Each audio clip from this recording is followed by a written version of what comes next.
Welcome to the Hawks Nest live stream show. My name is Brandon Kane. I do appreciate you for checking out the channel in this video and hopping on into the chat as you do. Hope you guys are having a good week here on Hump Day Wednesday, and we're going to help you get up over the other top of that hump today, talking a little bit of Seahawks football and some enjoyable topics that we get to cover today. Of course, off the top, I had promised that I was going to explain a little bit, as I was still unsure of it last time, as to how this tiebreaker situation worked out with Green Bay. So we'll be getting to that in a second.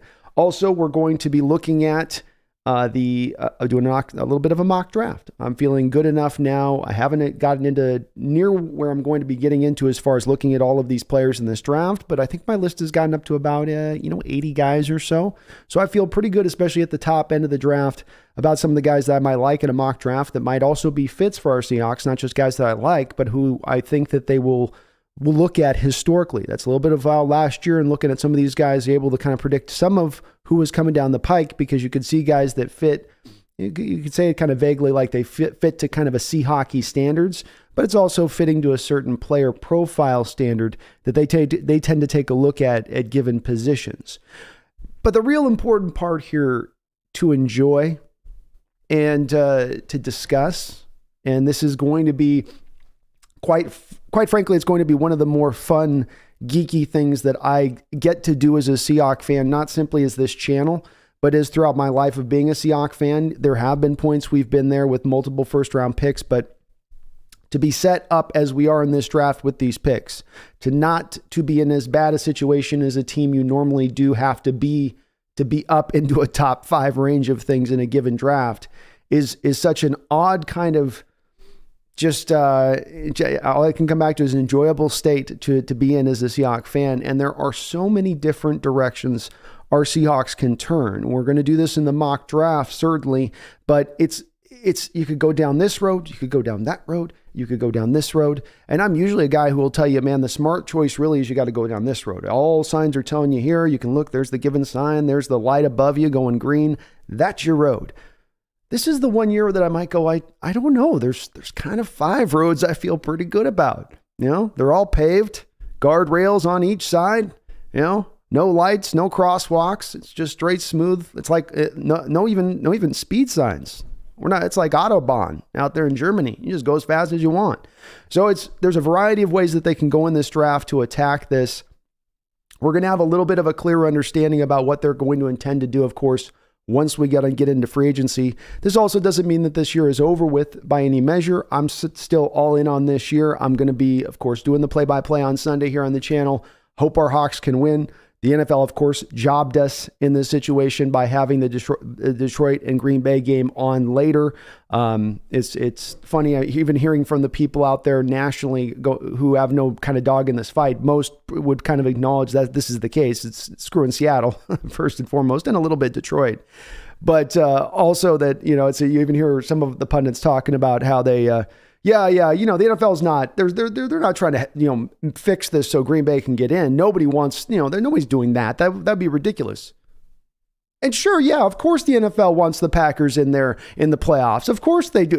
It's one of those out of two sides of the mouth kind of way that they're describing it. The bottom line being is it is what it is, right? I'm not going to complain about it too much, but there is still hope. I certainly expect our Seahawks to take care of Baker and his silly face this next week against the Rams at home. And then hopefully maybe the Detroit Lions can go out there and be a tough matchup, and they can play from a pride standpoint at that point and give the Packers everything they can handle. I will say this. Football is a stylistic game of matchups, and I'm not totally sure that the Detroit Lions aren't maybe a worse matchup for them than what the Packers were dealing with the Vikings last week. Even the Vikings have had a good year. People that have kind of monitored them more closely than just their record have gone, well, a lot of close games. There's some worry parts on this team, whereas Detroit's more of a team a little bit on its rise a little bit. Maybe they can play for that pride. Dan Campbell can get those guys chewing a couple kneecaps this next week and get us on into the playoffs. The tiebreaker, by the way, as we look down, and I went through this a little bit, I had to go to pretty good depth on this to even find this answer. Excuse me. It was head-to-head was the first thing, if applicable, which of course was not applicable between the Green Bay and Seattle. This is for a wild card. the first thing is if the tie, well, the first one is if the tied clubs are from the same division, you apply the division tiebreaker, right? Not in the same division. If the tied clubs are from different divisions, then you apply these steps. So it's head to head. Obviously, we don't have that with Green Bay. And then we come to number 2 on this, which is best won-loss tied percentage in games played within the conference. And that's the one, as I was speaking about with Brendan on his channel yesterday, that's the one that gets you in this situation as to how they get that tiebreaker and why they're through. And of course, the Giants will be 1 game better, I think, at the end of the day, probably here. So it's just, as we say, it is what it is. That's why that plays out that way. But we're here to talk draft talk here for today. We'll be getting in and out on a short show here today, so I won't probably be covering I'll definitely get to the chat, but we'll be bouncing around a little bit on some topics here at the top. It'll take me a while to get you guys in the chat, so please do hold off on any questions. Certainly talk amongst yourselves, but I'll be a little bit delayed as I want to go through some things on this to kind of set the stage. And then, of course, we're going to go do the mock draft simulator, which then I'm going to be kind of interacting with you guys. So I might not catch you guys at the top of the chat this given night, just because of the way we're going to kind of run this show a little bit, but I'm going to try to get as many comments as I can. I got a kind of a hard out about 8:30 or so, about right in that range.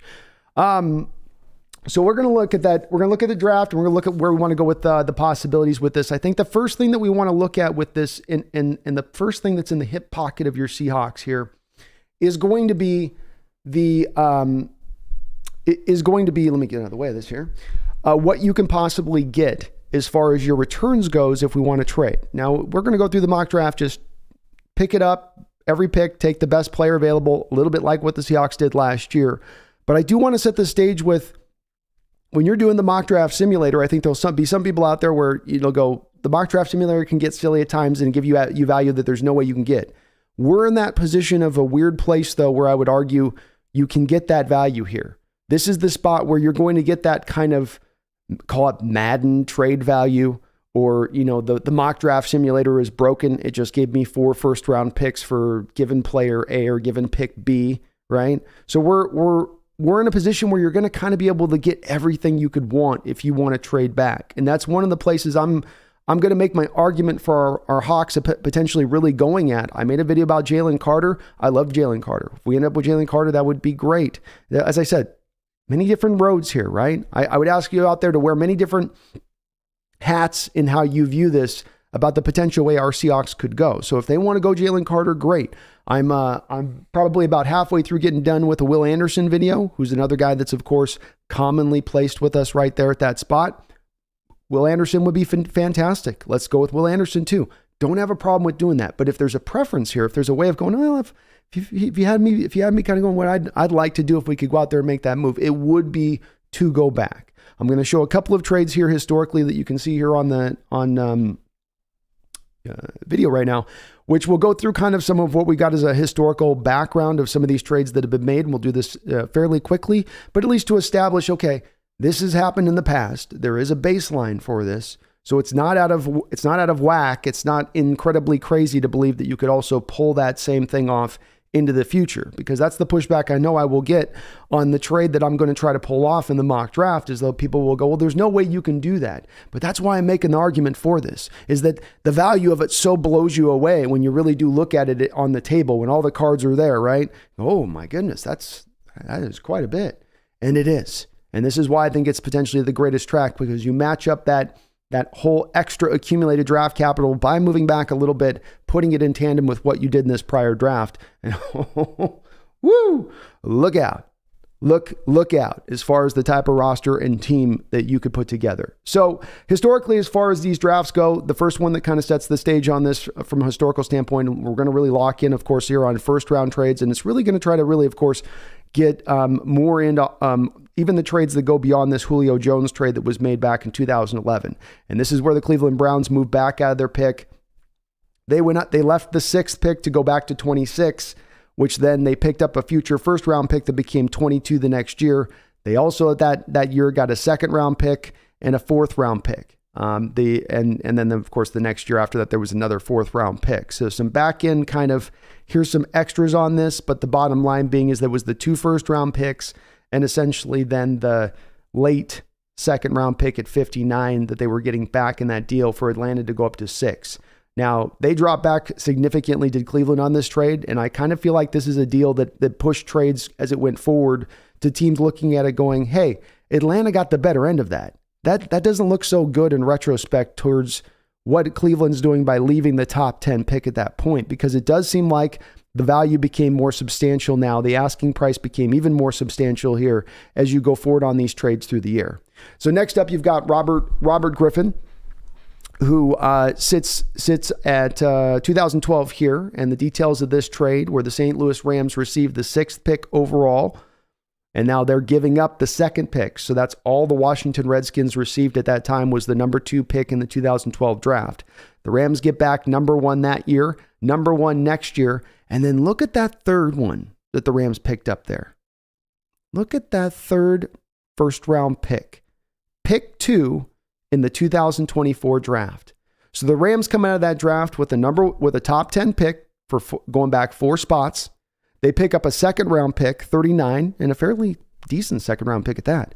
Then the next year they get a 1st round pick. Then the year after that they get a 1st round pick. And because Washington's not very good, it's pick number 2 in the draft. I believe Shanahan had moved on by that point, if I'm not mistaken, or near to moving on. So that was a tremendous return for the Rams to come away with that kind of haul. And what did they do? They went 4 spots back at the top of the 1st round, and they got all of that. All of that. Pretty good. Pretty good. There was a Tim Tebow trade where the Broncos trade up into the 1st round for Tebow. The Ravens didn't ask, I think, a tremendous amount on this. They were only, moving back, I guess you could say, 18 spots or so here to go into the 2nd round from the top of the 1st. They did pick up then basically a 3rd round pick at that point and a 4th round pick. So the haul wasn't great, but again, this isn't a pick. This isn't the kind of trade that's going to be in the area of what we're looking to do, being, moving. I don't think we're going to move up from the 2nd round into the 1st round. This would be the asking price or something around this if you're going to do that. Again, I would argue that the price of doing business for this has even gone up over the years for the team that has to move back or for the team that wants to move up. The team that gets to move back is getting more returns. Next trade we got here is a Jared Goff deal in 2016. Okay, this was the trade where the Titans moved back to 15. Rams wanted to get up to number 1 to go get that number 1 pick. So the Tennessee Titans received 15, 43, so a 2nd round pick, then 45, another 2nd round pick, and then 76, approximately a 3rd round pick in there. So they went for a little bit more of the value in that, but they did get the 1st round pick the year after that and what would that be, about a 4th round pick at 100 in 2017. So the accumulation there was pretty good for Tennessee. One could argue they kind of got off a little bit easy compared to what the Rams got from the Redskins for making that same kind of trade. Maybe some of where the quarterbacks were in this draft and how they were viewed, because there were some teams maybe not as high on Carson Wentz and Jared Goff, and so more willing to kind of make that move back. But certainly you can see with maybe some of what Tennessee was able to do with that draft capital, that then helped propel them to go on a pretty good couple-year run there, didn't it? I mean, they've not really done necessarily a lot to get to the Super Bowl, but they've made some noise out there in the AFC over the last few years' time period. And again, like we saw above with the Rams, that number 5 pick was probably not something that the Rams thought that they were going to be sitting at when they gave up the number 1, when they gave up that 1st pick at 15 to do so, right? They're thinking they're going to be picking in the 20s that year. So again, we see a team, as we go through these, I think you'll see this is kind of a common element a little bit, that the team that's trading up in the draft to go get the team then always seems to get burned on that pick later down the road, more often than not, at least. Sure, it works out in the other way, in the other direction at times too, as it did with Atlanta. For instance, they got out on the better end of that. That trade looks good because their 1st round picks they're giving up is 2 firsts. But nonetheless, I think it's noteworthy. The next trade we got here is Mitch Trubisky, San Francisco 49ers. Thank you, Bears, for helping them on that one. Appreciate that. That was great of you. Awesome. The Falcons received the number 6th overall pick in the 2017 draft. The 49ers got back was that the one?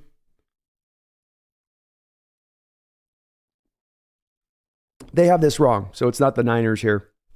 This is a misprint on NBC Sports, so that's their bet on this. That's the Bears. So the Bears again, this is the Bears or the Falcons here. I believe it's the Falcons whoever the team was that they traded back here, because they're off on their deal here. And sorry, they wrote this up weird, but the picks are still correct. So it's the Bears here trading essentially up to number Yeah, they got this turned around. It's like that should be up at 6. It's 3 spaces essentially. They trade back. The team that's moving, the Bears trade up to number 3. Then the return back is at that point to going back 3 spaces is 67, 111, and then pick 70 the next year. So it wasn't as much on this pick where they're getting as much return there because you're technically into the 3rd, 4th round, and then you're getting back a 3rd rounder the next year. Not a huge haul for the team moving back at that point, but it was only for 3 picks. So there is, that one's another one that's a little bit of like the value wasn't costing the Bears as much as it maybe traditionally did, but boy, did they mess that one up. The Kansas City Chiefs trade for Patrick Mahomes. This is, of course, the Bills and the Chiefs making this deal. So the Bills of that year received the 22nd and the 27th pick in the first round. The Chiefs then got the 10th pick. So the Chiefs go up 12 selections. They have to give up then those 2 first-round picks, then 91, which would be right at the end of the 3rd round at that point. So pretty good haul received from the Buffalo Bills on that one. Obviously, they like the value on that, but a good aggressive trade for the Chiefs to go get a generational quarterback. Not even in the top 10 on that one. You have Lamar Jackson. This is another one that's not going to really be applicable to us, but at least interesting if we wanted to decide to trade up in from the 2nd round into the 1st round, where the Eagles received picks 52, 125, and a 2nd rounder in 2019. So the Ravens could trade up into the 2018 draft and get the Lamar at the very end of the 1st round, essentially. And then they also got 132 in this draft, which would have been about a 5th round pick or so, 5th, 6th round selection. But this is, again, great move here by the Ravens. They made some smart trades, and the Eagles are usually on the right end of this one, but they might not have gotten quite as much as you would like them to get if they're going to go back 32 to 52. That's a pretty substantial drop. That's the back end of the 2nd round, and then they're only picking up the 125. But they had the 2nd rounder coming back the next year, which ended up being kind of a late, I believe, 2nd rounder with Baltimore's pick. So Baltimore got on the better end of this deal. Ravens certainly could have gotten a little bit more. So those are some of the trades that have been done. Of course, the other trade that's not mentioned here on this particular list is the Trey Lance trade of a couple of years ago, which cost the San Francisco 49ers 3 first-round picks in order to move up. But the real key to me on this is that if you're going to move back, you've got to get that haul. And the factors that cause a team to move up, there's 2 different things. Let me get this off the screen for a moment before we bounce over and do the and I see I got a couple of donations, so we'll get right over you guys in just a second on that. There's 2 factors that are going to allow for you to move up, really. And that is that first off, that you're going to get what you want. You're at that somebody's willing to pay the piper. They're going to give you the asking price, the king's ransom that you're going to want. Obviously, that goes without saying that that's what it wants as well. The other 2 things that you need, number 1, a good enough quarterback rich class, right? We saw it with the Jared Goff pick with the Rams going up on that one to the 1st round. You just need a team that can fall in love with one of these quarterback prospects. Last year, nobody was falling in love with any of those quarterback prospects. Even Pittsburgh that took Pickett at that point was like, okay, well, I guess we'll take him. All right. Just give him to us. Give him to us. This year, it's not going to be that way. We saw with the close of the season that Bryce Young had and that CJ Stroud had, that at the very least, they're going to cause a lot of interest there at the top of it. Now, could those 1-2 picks go ahead of us at that point to where those guys are off the board? Yes. But then don't undersell the fact that somebody could also very well potentially fall in love with Will Levis or Anthony Richardson here in this post-draft process. The guys that elevate in the post-draft process are those guys that are going to test really well, are going to interview really well. And again, like we saw with the Goff trade going up to number 1, I don't think we look in. Goff's been a pretty solid player, but is deserving of the number 1 overall pick in the draft? No, probably not. Carson Wentz, same for him at the number 2 pick. It isn't about really whether the talent merits the player being selected there. It's more about whether or not there's the one team that will fall in love with them that go back up. And the final factor to having not only those quarterbacks that they can fall in love with, and I'd argue all 3 of those guys, I know Will Levis has this people that hate him with a divine anger almost, I would say. I understand you're out there, but again, there are going to be those teams that are not going to feel that way. And he's not going to project out, for instance, people are doing kind of a lazy comparison with Levis right now where they're going, well, see Zach Wilson 2.0. He's just Zach Wilson 2.0. Yeah, he can make these really pretty throws, but no. No. It's not an applicable comparison between those guys, not from a physical skill set, not from a size, speed, quickness, athletic ability skill set, not from even an arm strength skill set, I would argue, to even how the difference of their college programs. And one had to really had a lot to overcome. The other one did have almost nothing to kind of overcome that they were operating from.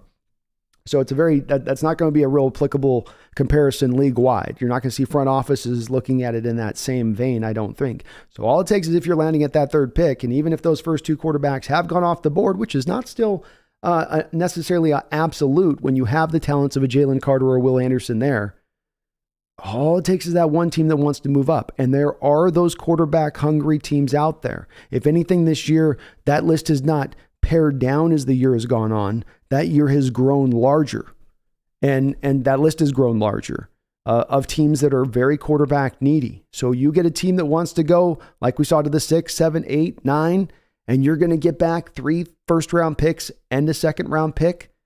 That's what we're going to be applying to here in a second when I run this mock draft simulator. And so this is why I want to go in that direction. To me, as much as I love Carter, as much as I love Anderson, that kind of haul. And I think it's almost like you got to end up looking at it beyond the picks point and actually see the players you have, I think, to fully appreciate all the guys you were able to assemble. You're putting an Avengers team together with that crew of guys. So I think that's going to be the best route. I hope the Hawks are. And if they do, look at that high chance you see of those later on first round picks ending up not being what those teams who offloaded the picks thought they were initially going to be, which is, okay, yeah, we'll give you this player at this first round pick. We're going to do like the Falcons did. We'll give you the 2 firsts, and then you get us up in the top 10, and we'll get this awesome player that just keeps capping us up. And then, you're going to get these first round picks in the 20s. Good for you. Yeah, have fun with that. But then what we're seeing now starting to happen with this is, look at these picks actually getting up a little bit higher. Do the Saints feel as good about that trade last year that saw them give up a future first round pick that has the Eagles right around top 10 status? Does the obviously they got a Super Bowl out of it, you could say, with the Rams, so they probably feel fine about it, but they certainly, in retrospect, especially after maybe signing Stafford to that contract extension, have a little bit of some worries about that one going, was that really, look, we're giving Detroit a really good pick this year. That's like a top 10 pick we're giving Detroit this year. You're seeing these teams get kind of burned on this stuff a little bit, just a little bit. And so let's be the team to burn.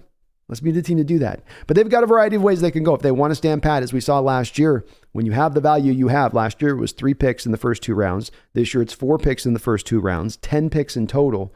You got a lot of ammunition to kind of move all over the place if you want. Back, front, we haven't seen John Schneider ever trade up in the first round. Is this the year he potentially looks to do that with that second first round pick? Does he want to get back into the tier 1 group of things potentially for the first time? I know we've not seen it, but I could see how maybe there's a little bit more of a draw to do it when you have so many of those picks on the back end to be able to throw that into the wind a little bit to get yourself up, especially if he's got a guy he really, really, really likes. We'll see how they play it on that. We're going to go and do a mock draft simulator here, but I do just want to say, hey, what's up to you guys in the chat before we bounce over and do that. Please do, if you like what you're listening to today, hit that like button for me if you could. It does help this channel out. We're doing a great job with the growth this year. Can't ask for more, but you guys hitting that like button is part of what is helping this growth in a big, big, big way. So please do that if you could. Keegan, Robbie, Red, Drunk, Squidward, William Leonard, what's up? Free Truth, how you doing? Justin Goins, I'm just here for the pumpkin. She's here, man. She's chilling. She's deep nap mode tonight. Deep nap mode. Cole Marza, I love myself some mock drafts. We're going to do a couple of iterations here. I'm not going to just do one, and that's why I'm going to be a little bit maybe not on the chat as far as being able to hit you guys much, because I want to have the live chat where we can talk about these picks as they come up and we can kind of try to decide it. Derek Gilbert, thank you for the $5 donation, my man. Thank you. I'm sorry, a little bit late in acknowledging it, but I really do appreciate you donating to the channel, and nothing you had said in there, just a nice donation. So I appreciate you on that very, very much, man. Hope you're having a great night. Robbie Red with a $2 donation says, any notable free agents Seahawks should target? Well, thank you for the $2 donation. I do appreciate it, Robbie. You're awesome, as are you, Derek. I think it's early a little bit right now when we look at the free agent targets, because there are going to be so many guys. There's kind of a 2 different situation here, Robbie. One part is that there's going to be so many guys paired off the potential free agent list as it stands right now who will be re-signed, franchise tagged, traded, and then re-signed by the next team they're traded to. It's really going to pare down the list in a way that makes it it's an exercise to do it as far as who's this guy that's potential, but they're really not necessarily realistic guys at this stage, because we've got to still see how that works from one end of it. The secondary end, which is actually the plus end of this, is that on the other side of that, there's a lot of releases and guys that now suddenly flood onto the market that you didn't think were going to be on the market, that then now become really shining targets for our Seahawks to go after. So I'll definitely do more of a couple different free agents, shows as we kind of build into that a little bit more. But I'm waiting for a little bit longer in the process to get kind of a better feeling on who's really truly going to be a free agent. Roquan Smith is not going to be a free agent. He's going to be franchise tagged. I'll give you a couple guys that I'd say we could look at if we wanted to, that would be interesting guys early on for me as I've seen them on the list. Mitch Morse with Buffalo, that center. I like that option of maybe going out there and getting him. Perhaps maybe Buffalo, with the situation with where they're at from their salary cap, now paying Josh Allen, now paying Stephon Diggs. Maybe they don't necessarily have the money to bring him back in there. And that would be a guy that you could bring in that would be very interesting, I think, and could help the team out. Denzel Perryman wouldn't be a big signing out there in free agency, a middle linebacker for the Raiders, but I think he's had a pretty good year for them. And he's a guy that if Jordan Brooks isn't here and you can't afford to give maximum assets up to fill back in the position, there's a guy that can come in and maybe give you league average play while you're waiting on Jordan Brooks to come back or do something else at that point at the position. As far as other free agents go that I've looked at them, there's another name I'm trying to think about that's not popping off my mind right now for some reason. What was I looking at? I'll have to wait and see on it. But I do like more of the approach to Robbie of looking at maybe some of our own free agents rather than looking at street free agents, or looking at our own free agents plus only players who have then been waived, so we can maybe then play a little bit of the compensatory game where any of your other free agents that do hit the free agent market now, you're getting the draft capital back in return for them if they're signed to a contract, because you're not offsetting anything. Like, we're going to have all of our stuff offset from last year at this point because we made some free agent signings. So unless there's really a guy out there that really is, to me, startling and deserve of it, I'm not sure that there's a whole bunch of guys. Deron Payne, of course, remains the guy for me, would be the awesome guy to go get. But does Washington really let him hit the market? Maybe. They've got to pay Jonathan Allen here soon. I think they've got to make a decision on Sweat soon. They may look at that and go, look, it's an either or. We can't afford to pay two defensive tackles both near $20 million a year. That's way too expensive. So, maybe that allows for him to hit the market. He'd be number one for me though, Robbie, if I had to pick. B. Anderson, thank you for becoming a member again on the channel. Appreciate you, bro. Welcome back aboard the Hawks Nest. Sean Powell, thank you for subscribing, man. We need some more subscribers in here. I appreciate you, bro. Let's get a couple of these tonight. Rob Terrell says, 64 grade for K9, really? Yeah, that's PFF has had a hard time grading. They've had a hard time grading Kenneth Walker in these football games. And yeah, they gave him a 64 grade this past game, 130 yards on the ground. I will be interested to hear what maybe some of your guys' feedback would be on this. But from where I stand with it, he's had some tough graded games this year where the offensive line's not getting any holes created. And so you sit there and you look back at PFF and you go, what do you expect this guy to do? He's supposed to be Superman to get a good grade.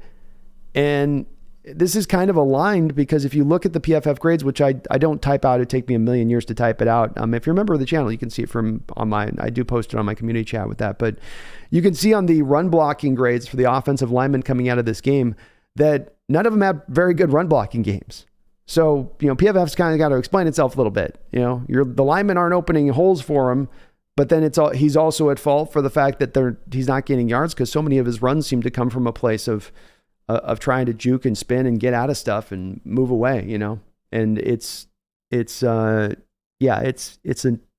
annoying with the way they grade him on that. They don't know what to do with him. I think they just see him dancing and they're like, you can't dance that much as a running back. It's like, he has to dance that much. He ain't doing it because he wants to. He's doing it because of necessity. Go Hawks 05. I'm really feeling Johnston for our second round pick. Yeah, he's a good player. He would fit into the offense and what you want to do with this offense, which is get the ball into your receiver's hands and let him show off Yak. So Yak is a much more higher value deal than ever before. Megan Gock-Roger, my lady from Danenda. How you doing, Megan? It says, afternoon being the 12s. Not sure how I'm feeling about football this week, given what happened on Monday. It brought back memories of watching a rugby player die on the field in front of me. Oof, brutal. Yeah, that's tough. Tough on that one. And yeah, prayers out to definitely Mr. Hamlin, and hopefully it turns out okay. It does show it's definitely a violent sport out there and stuff can happen. I believe we had a guy in, I think it was 1971, that actually died on the football field. So it has happened before, albeit very, very rare. Yep.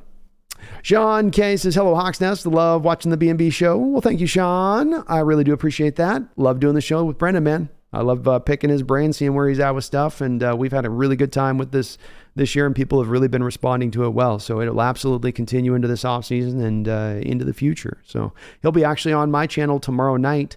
He'll be on my channel tomorrow night. I think we'll do 7 for the B&B show. So I'm also going to try to see if we can schedule you guys to get a call-in show going. So if we can pull it off, we'll try to do a call-in show this Saturday.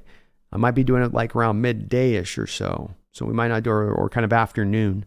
But we'll see what you guys think about that as far as maybe being time for a little bit of one of those. So we're going to be trying to line up a little bit of content here on the back end, a little couple extra shows, little bonus shows for you guys if we can pull it off here, if it is possible. Jose Garcia, thank you for the $2 donation, Jose. He says, Happy New Year, Brando. Go Hawks. Extend Gino. Jose, yes and yes. Go. Happy New Year to you, man, as well. And thank you for the donation. And yes, I'm still firmly in the camp of re-signing Gino. I think the price is going to be right. I think they're going to Bob Barker this stuff, and we're going to end out on the other side of this feeling pretty good about this, pretty good about the deal. And we're going to feel like, okay, one less thing we have to absolutely worry about going into this offseason. There is so many teams out there worrying nonstop. They're already turning and flipping over in their bed and sitting up at night looking for the melanin, and then that doesn't work. And where's this other sleeping pills? Give me the harder stuff, because they're so worried about their quarterback situation. And we could maybe not have to be one of those teams. With that re-signing Gino, I would absolutely, positively welcome it. Go Hawks 05. Deuce Vaughn is an amazing back coming out. I love that kid. This running back class is starting to shape up, with my first view of things, as being one of the strongest ones I've seen in maybe about 7 or 8 years. And it may even go back further than that. I do have a second round grade on Deuce Vaughn, and I've got my player comp as Darren Sproles. I see him as a Darren Sproles type running back in this league. And again, there's a lot of backs in this draft that fit very much to the modern necessity of the running back who can also be the hybrid wide receiver. That's what you need now, right? You need the guy that can run the bubble screens, run the fly sweeps, do the sort of the Deebo Samuel type of things. There's some guys in this draft that fit that mold, man. Derek Gilbert, go Hawks, man. And thank you so much for that dono, brother. You are awesome. You are awesome.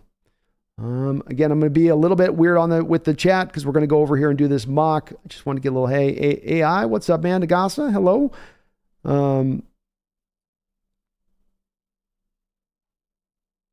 Jack, what's up? Says that I need the Colts to beat Houston this week. I don't think that's happening. I don't see it happening myself.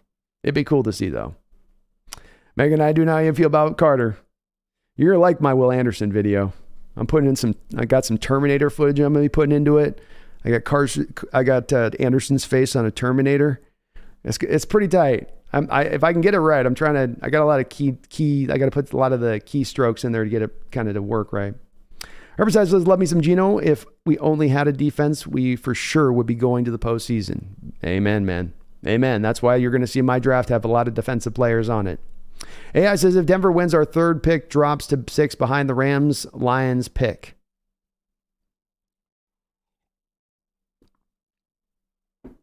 Yeah, that would be tough. That would be not great. Free Truth says, imagine how the networks would bitch if the NFL played all games at the same time. Yeah, I know. God forbid. Jeez. Wu-Tang, some of y'all have too much faith in the Broncos. Yeah, I don't have that. I'm not that scared of that yet. They got to show it. Ryan, if we get the number 4, I'd say trade back and get more draft capital, younger players on cheaper contracts. Draft is deep on edge players and defensive line. I like it. I like it, man. Croto says, Rams have the head-to-head over the Broncos, so wouldn't they pick lower if they had the same record? Boy, I already just am barely wrapping my head, Kronos, around the whole tiebreaker on wild card, but not division. Divisions rules are this, wild card rules are this. So I'm not sure. I think strength of record is not the thing with it. Is strength of record first, Kronos? Rams, if it's head to head, I think that's the first thing on that. And Ryan, I like that. I like the trade back, man. You get a hell of a haul trading back. Megan says no trading back. Mason, I've heard buzz about Jalen Carter character concerns. Obviously, as outsiders, we can't speak to that, but what are your thoughts on concerns about his conditioning? Regardless, he's an awesome talent. Well, this is, look, NFL, this is the one place that I would say when I do my evaluations on talent that I don't have an opportunity to be able to say, I know what's in this guy's mind. The place the NFL has a very clear a clear advantage over guys like myself who are out here sort of yakking about these players and stuff is that they have the combine interviews. They've got PI investigators that they can afford to send to campus. They're going to talk to the coaches. They're going to get into the depths of this, and character concern determinations are always the thing that I say, I can't really know whether it's true or not. And I've got to rely on my organization to be able to figure those things out. There has been times in the past that the Seahawks have taken a risk on character guys. I think those days kind of ended with Malik McDowell. So my answer to you on this would be, Mason, I believe the front office is going to do their due diligence on Jalen Carter. And what they're going to see on the field, I believe, is a player that's worthy of them taking him at that pick if they don't move back or they don't go with Will Anderson or they don't take a quarterback.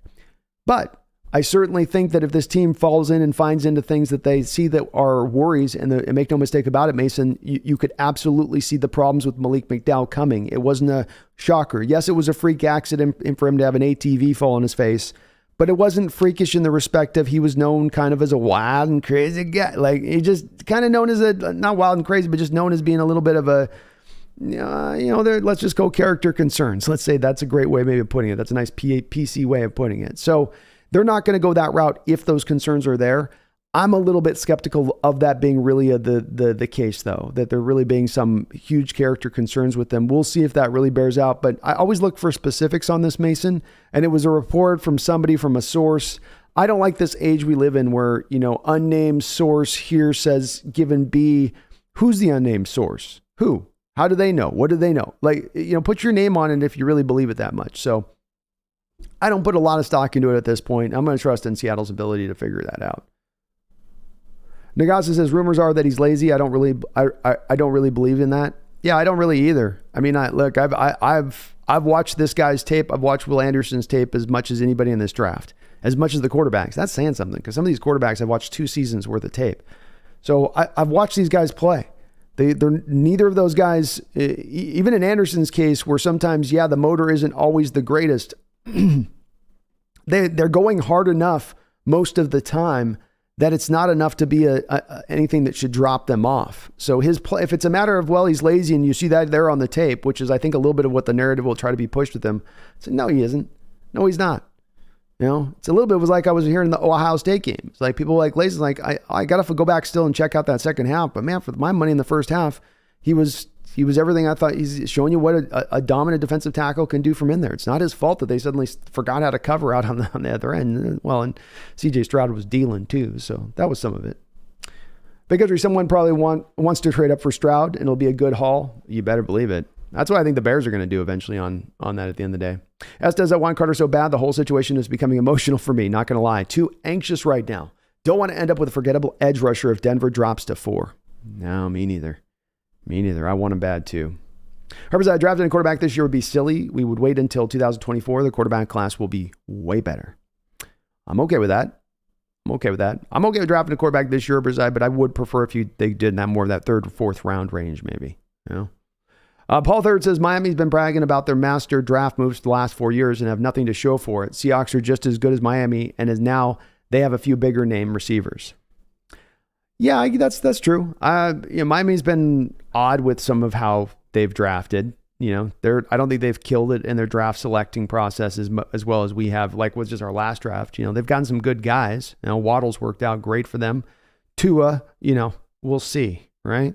Austin Jackson from a couple of years ago at USC, they had to flip him over to right tackle because he washed out at left tackle. We'll see. They're the confidence that they want to have on that. Yeah, maybe a little bit, with that. But yeah, I think we're in better position than they are, for sure. I think their coach has done a lot for him. And I'm going to bounce here over to the, let's get this mock draft going, shall we? It's mock draft time. Mock draft. I'm going to do a little inserted 3 actually. I needed to have some music going, didn't I, on that one? Yeah, but a little bit of music here. So let's get this out a little bit. Let's get the view of this out. Let's look at this thing. Okay. Let's take a look at this thing, and I'll move my face over, so don't worry. I'm not leaving you. I'm right here. Okay. So we're going to do a couple mock drafts here, folks. I am going to lose you guys a little bit on my on the chat as far as if I miss your question or something you asked, you can just re-put it back in on the thing. Again, this is going to be kind of a little bit of a different stream here today. We're going to do this. We're going to do this a little bit of in an odd kind of fashion of things, a little unusual as we got to change it up. You know, I got to change up the spice a little bit on you guys from time to time here. Inudero with a $2 donation. Thank you, Inudero. Says Tom Brady's a strong possibility to be our next quarterback. It's possible, man.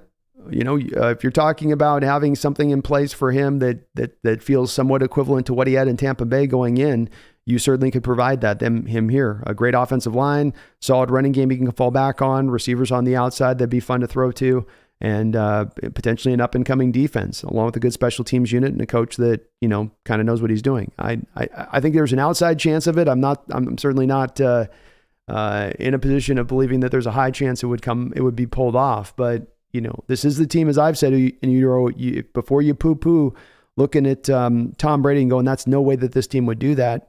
Let's acknowledge the fact that this was the team that had, you know, went out on the runway there with Peyton Manning and sent Paul Allen's private jet specifically to try to go woo Peyton over into Seattle. And Peyton was going to be a pass happy. I mean, to think about Coach Carroll at that time making that move, if Peyton comes there, he's going to want to change to his offense. He's not going to want to be running the ball all the time. He's going to want to be throwing. You know, that showed that Carroll was going to be willing to make that transition because it was worthwhile enough to get a guy like Peyton Manning to do so. So would he let Tom Brady come in here and then just change it to his offense? Yeah, probably would. Probably would. It's an outside possibility, though, for me. I do think there's other teams that are potentially going to jump into the forefront on this one and be the other teams out there. I think there would be some competition for Tom's services in utero. I do believe that. So... all right, let's go over here to the mock draft. So we're going 7 rounds here. I'm not going to be as certain on the 6th, 7th round names. I ain't going to be lying to you guys. I'll feel pretty good in the first couple of rounds about some of these guys, but I am only still about 80 or 90 in. But let's run this draft. Let's light this candle, right? Let's light this candle. We got Houston on the clock here to start things off. Our Hawks picking 3rd, and they've got us about 15. I think we're 19 as of right now. So this mock draft simulator is not exactly updated, but we'll just take 15 for now. We don't know how it's going to play out at the end of the year, right? We don't know how this is really going to play out. So we're going to do a little bit of, this is why I'm going to miss a little bit of people who are in the chat, because I'm going to be, Jack says PFF simulator is draft garbage. PFNs more better. Okay, we'll go to PFNs. Oh, goodness.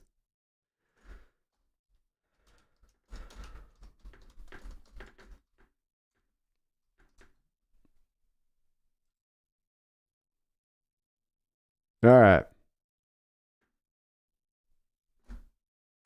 We'll go 7 rounds. Seahawks. Let's draft. Oh, man, this one's the full screen one. I was hoping to kind of be able to do it on the thing, but okay, PFF sucks, so guess we're stuck doing this one. You guys are just not going to have to see my face on this, so I'll have to do without seeing my face. Sorry. It's the way it rolls. Okay. So I have a trade offer right out the gate here. So this one's not great for either. Whoever just recommended this one, like, look, the problem is like, it doesn't let you accept the offer on this. So like, I don't know if it's like, I've got to whitelist my stuff to do this. Yeah. So I tried this one, Jack. I tried this one that like, look, man, like it doesn't, yeah. Sorry, bro. Like, look, this thing right here, see how it doesn't let me actually accept, counter, reject. It just stays held up. So something's wrong with their interface. Let's turn off ad block. Yeah, I guess I'll go in the... Oh, Lord, have mercy. Okay. This mock draft simulator better be awesome, Jack. Because, again, this all is, at this point, pretty rough anyway on this. So, PSN's mock draft simulator. Yeah, this is great.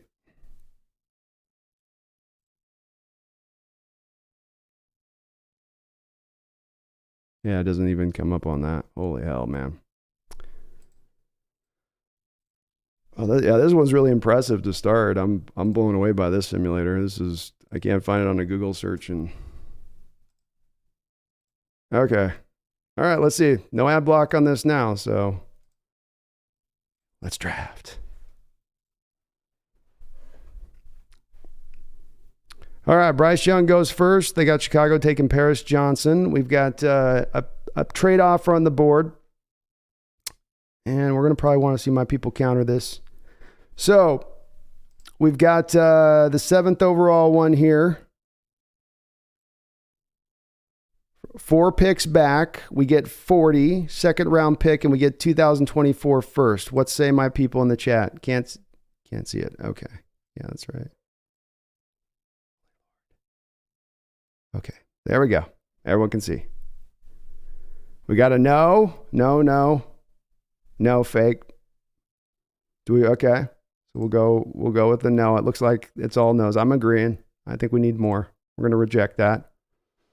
So we've got C.J. Stroud, Will Anderson, Jalen Carter, Quentin Johnson, Miles Murphy here as possibilities.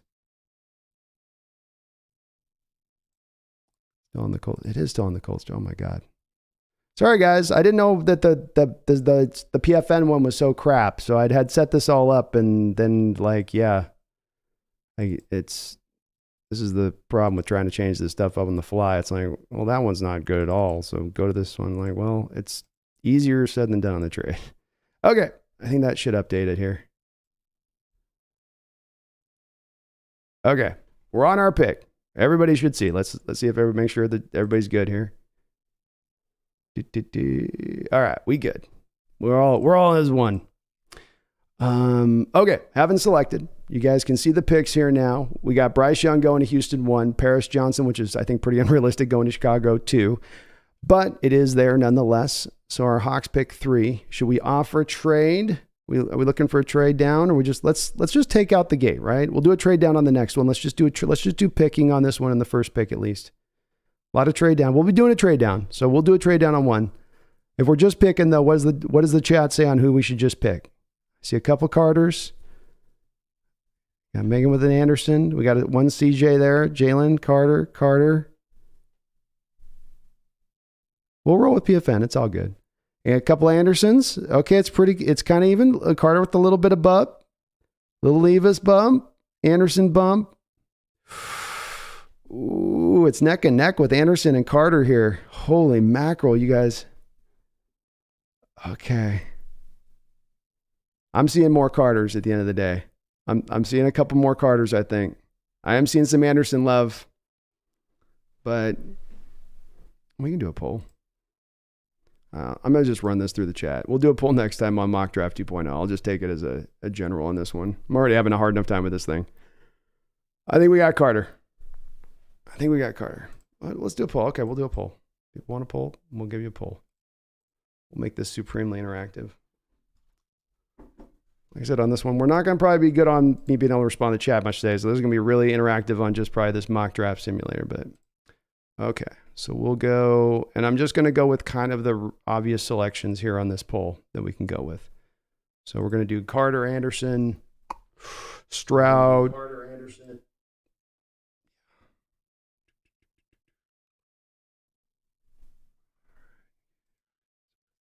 Poll.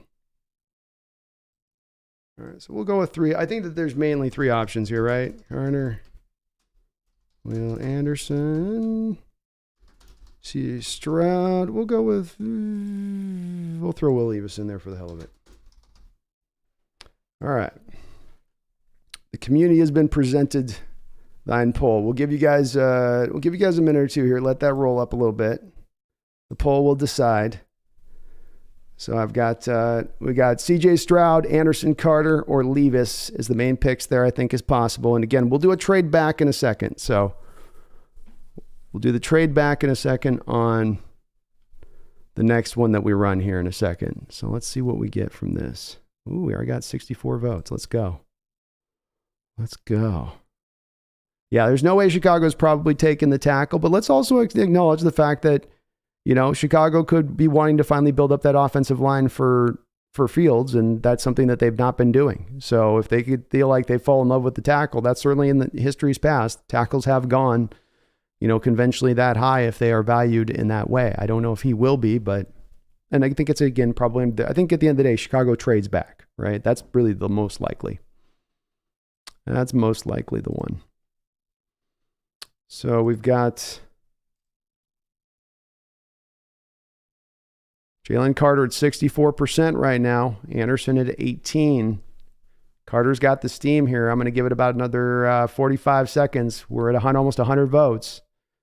So I think we got, you know, I think we're there. Garth Knight, thank you for the $5 donation. I appreciate you, brother. It says, will you break down trade offers via the point system Jimmy Johnson created?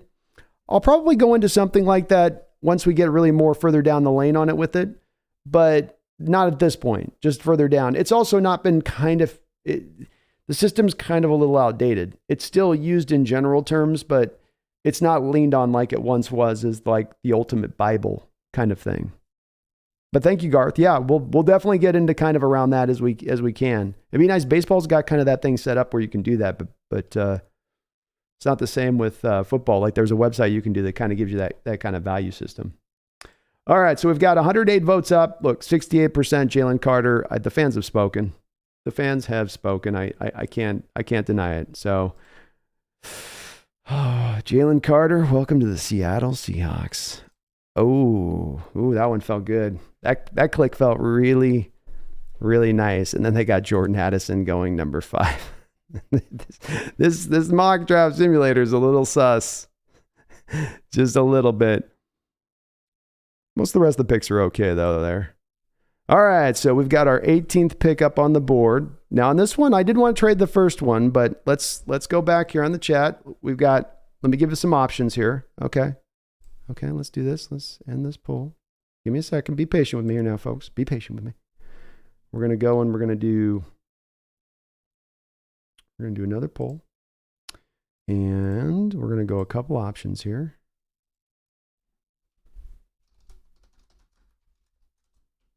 So I'll try to give the best guys that are on the list. We got Brian Brees. We've got, I don't think a cornerback's a pick there we would take, right? Cornerback doesn't make a lot of sense there. Let's go with Isaiah Foskey. I think that's another option in there. And, ooh, boy, it gets light. I'm not a lot of great names here on the board, folks. Not a lot of great names on the board. Let me see something. So let's add, for the hell of it here, while they had Anderson going all the way at 16, this mock is smoking some crack. Trent Simpson's off the board. Quentin Johnson's off the board. Miles Murphy's gone. Kind of a lot of the names that we know. Like, there's no way Kayshon Boutte goes that high, right? No way. No way. No way. Way. Let's go with Anthony Richardson. Or trade back. So we will go with these. These are our options, I think. I think the chat will agree with me on this one. Skoronski, I think, got taken. So he went to Tennessee. He's in Tennessee town. Got a couple of verses. Yeah, if there's a name I'm missing in here, you can mention it. Nolan Smith, I think, is more second round. Myself. I think he's more second round. I like Porter too. I think Porter's a little more second round too. Got some votes for Gonzalez. The simulator's so bad. We'll probably be doing a couple simulators. We'll be doing a couple simulators. Brees is a steal here. I think Brees is going to probably win out. Remember now, we took Jalen Carter with our first pick. Brees and Jalen Carter are very similar. I mean, I guess you could think you're running a 3-4. You're going to run them as your 2-3-4 defensive ends. I'm okay with that. Can't see the offer. I can't see it. It should be showing up there. So the offer's the offer is we get the second round pick of the Raiders, number 38 overall. we get their future 2024 first and a future 2024 third is the offer. Max B, no love for Bijan Robinson. He just got selected number 17. So the Arizona Cardinals took Bijan Robinson 17. I like the trade with Vegas. Okay. D-line needs bodies. Can't argue with the man. I like you guys I like your thinking, like double up, right? Double up. Right? There's something with double. I can see why that wouldn't be bad. You need a receiver. Quentin Johnson's off the board, and then they had Addison going in the top 5. All right, let's see where we guys at. Yeah, Simpson went as well, folks. Simpson over there to 10. At 10 went to the deal. Let me make this bigger. I'll just take my face out of this because you guys can see this a little clearer, I think, if I get this up like that. So yeah. I think Breeze will probably end up being the selection. Let's see where the chat's at on the vote here. We got 84. So let's see here. All right, with 87 votes in, we've got 28% for Breeze. Boy, that's not overwhelming. 8% for Isaiah Foskey, 22% for Anthony Richardson, and 40% for trade back. So the chat's saying trade back. Boy, to get the Raiders' future first-round pick, I don't trust that franchise. I don't trust that franchise in that division moving forward. Do you guys? They're about to move on from potentially Carr and Adams this offseason.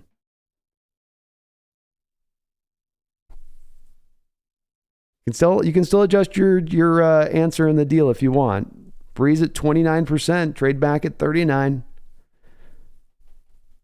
Top right B, it says next.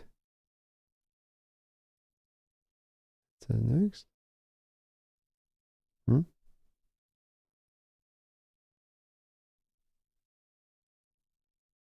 Top right B, it says next.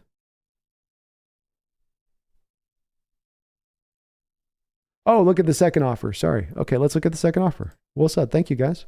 All right, so the second offer is the Washington Commandos offer us a second-round pick. That's a late second-round pick.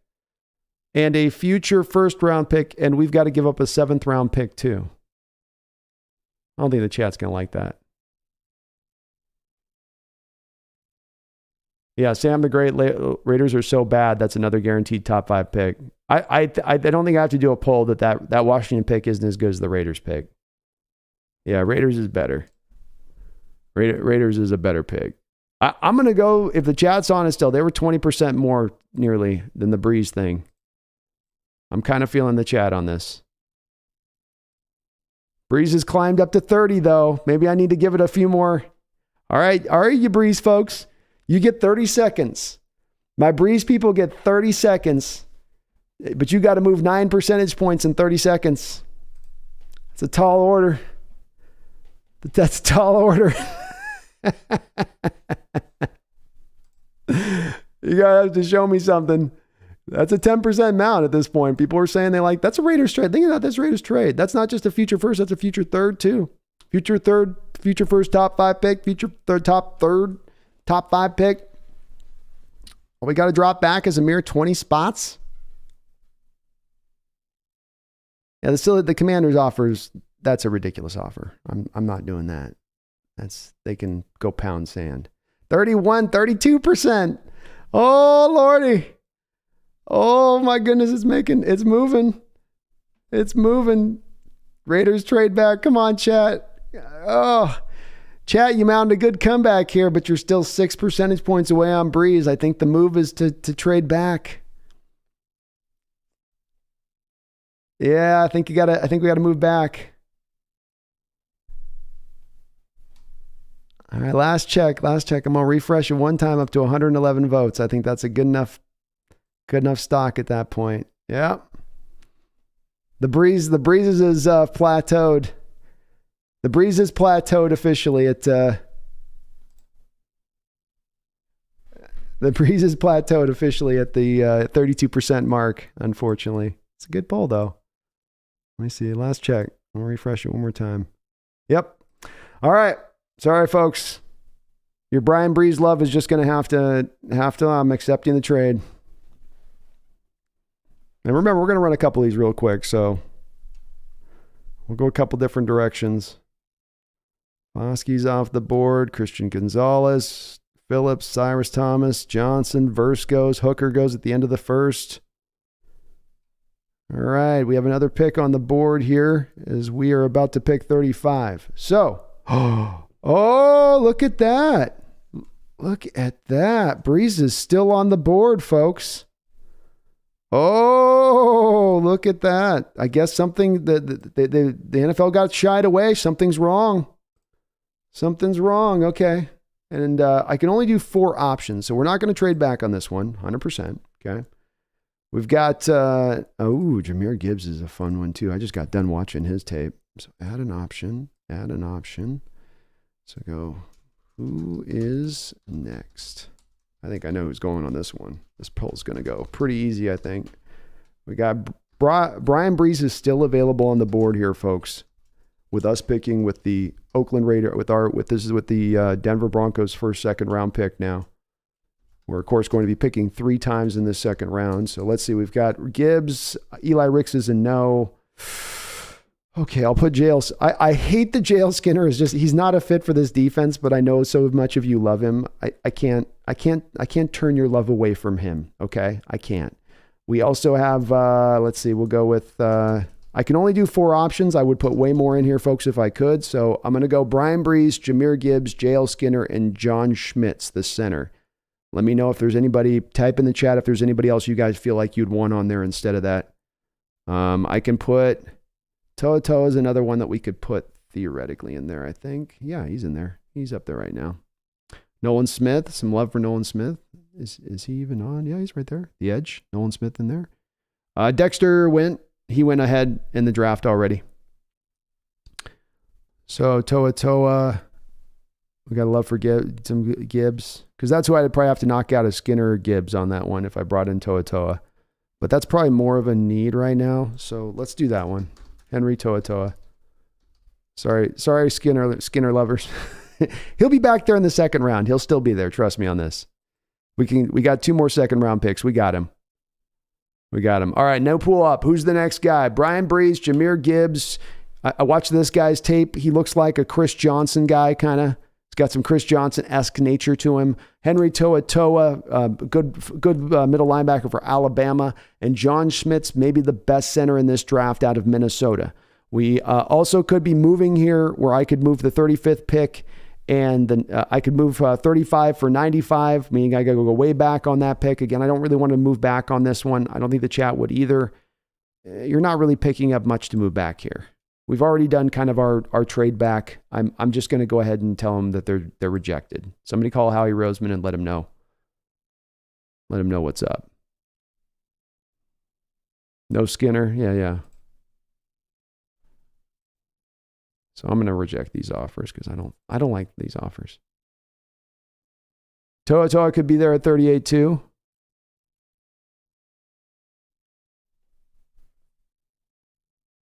No, I don't want to restart the sim. I'm rejecting this. I'm rejecting that. Okay, so yeah, you also have Sean Tucker, Saiki. There's some good players there that'll be there, but yeah, we're picking a couple picks later too, folks. So obviously we're going to be picking 3 picks later. Is LA or the Colts going to take a middle linebacker ahead of us there? Maybe not. So maybe that should inform us a little bit with it as well. Yeah, I think Grug, your thought process on this one's the right one, where he's Let's look at the chat here. Let's see where the poll's at. All right, Brian Brees. Overwhelmingly Brian Brees, 68%. I don't think it matters who else name we put on here. I think Brees was going to win out on this one. That's just tremendous value. I think the chat's going to be on the same boat with this one. I like the idea of getting Gibbs too, and we might look at him with the next pick, but I think you're going to come out of this draft now at this point with Brian Brees and Jalen Carter as your first 2 picks. And you got a future first round and third round pick as well. Let's go with Breeze. I think we're going to go with Breeze. We got 88 votes. This ain't swinging another way on this one, so Breeze it is. Boom. All right. Oh, those damn Rams. They took Jahmyr Gibbs ahead of us at 37. Oh, stings. All right, we got one trade offer on the board here. We can drop back 20 places and pick up the Dallas Cowboys future second round pick. Does that appeal to you guys? I don't know if that appeals to me. I don't know if I like that.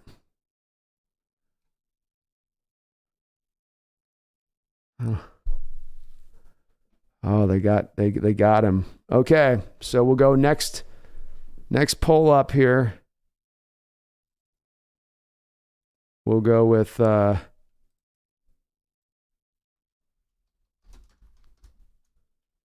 we've got so again we got John Schmitz,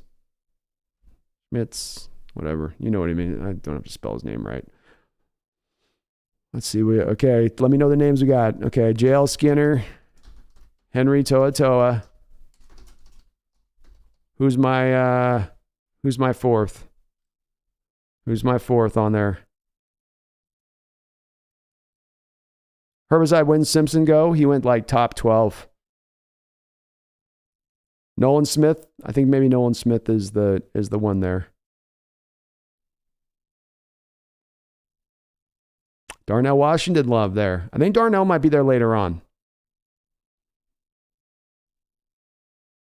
We would take Gibbs because we just need the help. We get injured there so often at that running back position. We got Jack Campbell, a few options in there for Jack Campbell maybe. See, I don't think I see him available here. First, let me reject this offer. We're not doing that. We're going to pick. And I got Kalijah Cansey. He's kind of interesting, but we've already taken 2 defensive tackles, so that's off the board now. Yeah, there's nobody. Andre Carter's down there. Cooper Bebe's down there. He's still on the board as well. I think Nolan Smith is the guy that I would put on. Noah Sewell already.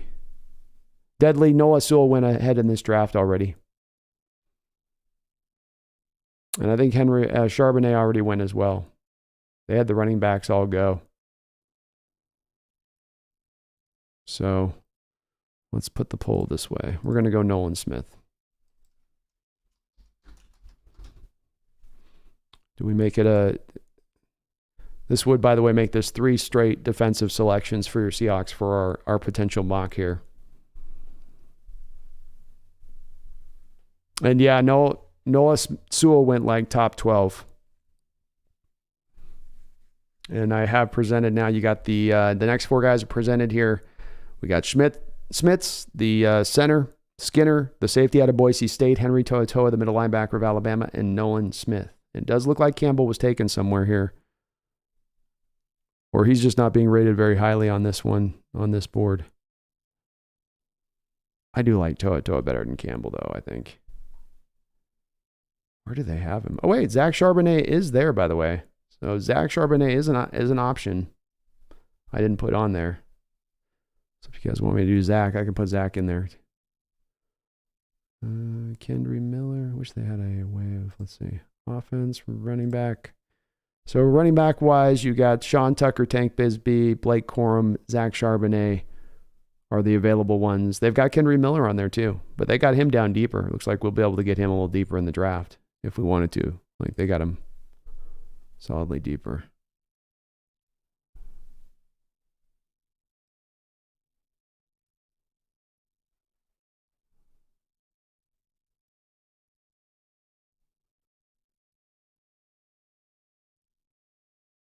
Yeah, I agree on Campbell being kind of 4th round grade for me too, Deadly. I don't think he's going to test well either. I think he's going to be kind of short. Yeah, if we can find backs later in the draft. So we're going to stay with the poll then. We'll stay with what we got. We can always get one later with that. I agree. It's not as big of a need. I do think these are pretty good names though overall.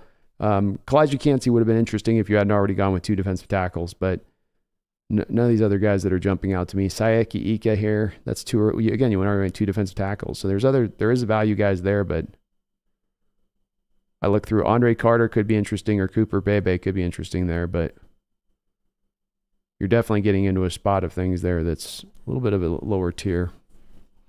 Okay, let's see where we are at here on the poll. So it's kind of neck and neck. Not neck and neck, it's close. So we got John Schmitz. We're going to go finally offense. I like it. We've already gone defense twice. That makes a lot of sense. And we might be able to get Toa later. And there are some middle linebackers in this draft later on too. So maybe that should kind of present us inform us a little bit on this. Megan Gockroger with the $2 donation says, wearing the PC hat, B. Skinner. You're on the Skinner train there. We might end up with him here yet. He's kind of falling. He's only 3% here, Megan. The fans are not in on Mr. Skinner right now so far. So I don't know. That might be a tough one. Thank you for the dono. Another $2 donation says, Breeze only because one impressed me, B. Breeze only because no one impressed me, B. Yeah. He was kind of the best one on the list there at that spot, I think. Sorry, I'm a little late on responding to that one on the donos there, Megan. But Breeze, I think, was the no-brainer. All right, let's see. Final point on the chat. You have a chance. Henry Toa folks, have your chance to make the last-minute push, and it's Mr. Schmitz with the win. All right, we're going with Schmitz. Where the hell is he? There he is. Bang. Bang. There we go.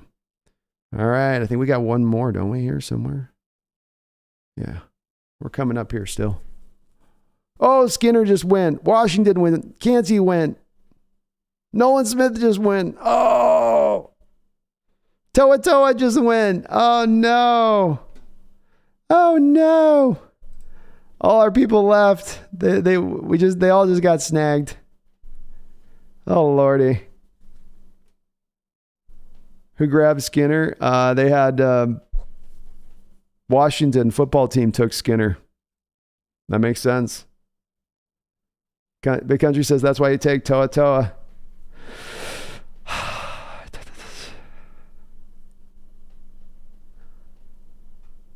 All right. Okay.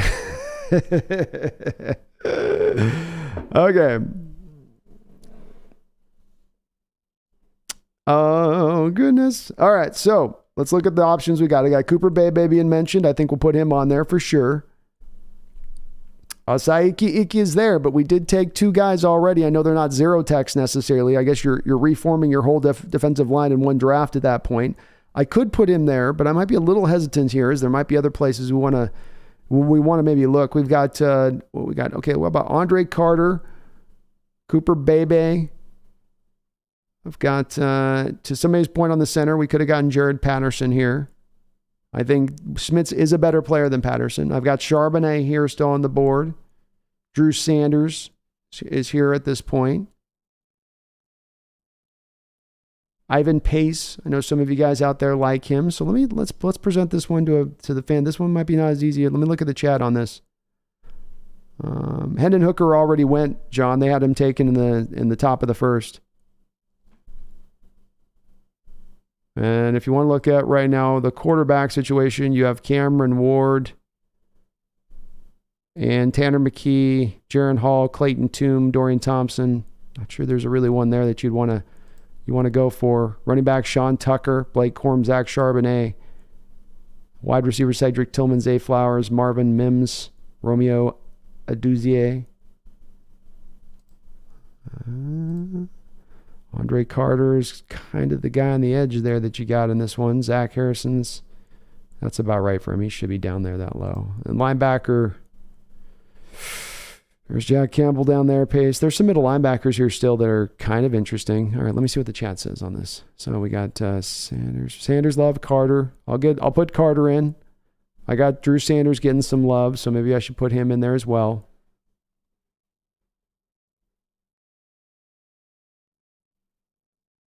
I'll put Bebe in there. All right, so let's do this here. So, and again, I'm sorry I can't do more options, but the YouTube deal doesn't let you do 16 options as far as poll options. It gives you 4. So I can't do it quite as interactively as that, because that'd be my ideal on this one. Oh, maybe I'll find a way to kind of present a poll in a different place when we do these later. So we got Cooper Bebe. You can come away with one of the best guards, if not the best guard in the draft. We've got Andre Carter, phenomenal production last year. We'll go with, let's see. Let me check with you guys here. Drew Sanders. I think Sanders. Got some pace love.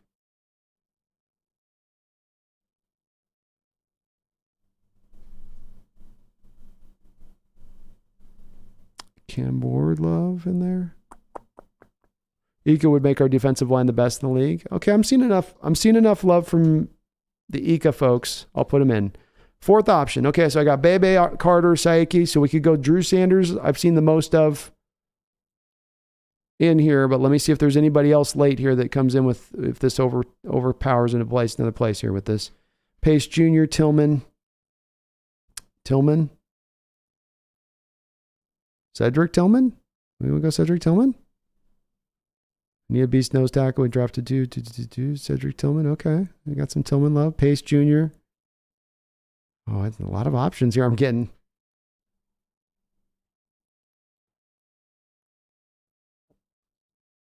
Doesn't count if you guys just keep repeating yourself. I see your names. Okay, so I got a little bit of Tillman love and a little bit of... Okay, we'll just do this. We'll do...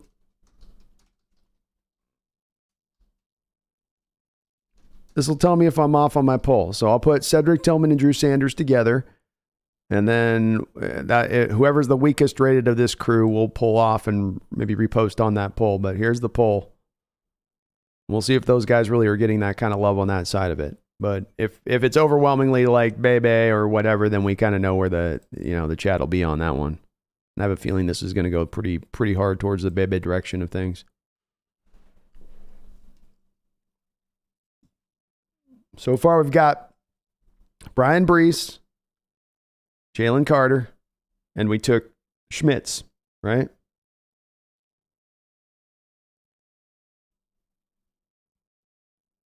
So far.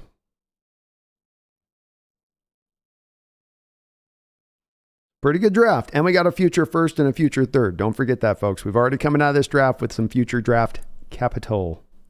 And we didn't even have to leave out of the Jalen Carter pick to get it done. That's not bad. That's not too bad. When you look at this draft coming up on this, if you want to go defensive tackle, it does seem to drop off a little bit when it comes to DT from this point. Tyler Davis, these guys are all going to be later guys. Maze Smith's pretty good. So you could end up, Keanu Benton's pretty good. So you could get a guy later in that respect of things. You want to go middle linebacker. And Drew Sanders, Owen Papoa is pretty good. Ivan Pace, Jack Campbell. Linebackers still at least got some depth to it. Edge does drop off if that's wants to inform you this one with Carter. If you pass on going Carter here with the edge, not a lot of great names here remaining on this edge point that you feel good about going forward. I'm not big on Adodore, Harrison. Mike Morris could be interesting down the road. I like him. All right, let's bounce over and see where it's at. Bebe out with a strong 35% lead, a little bit over Carter's at 26. It's a little bit more neck and neck on this vote. Just a little bit more neck and neck. Ika might slip to the third round. He might. If you look at it too, not a lot of those teams need defensive tackles on that list. Maybe Chicago, but they need more of a 3-tech. He might go to the Chargers there. That would be, Staley still was there. That'd be a scheme fit. And we are not picking for quite a while after this, so we don't go till 84 now at this point.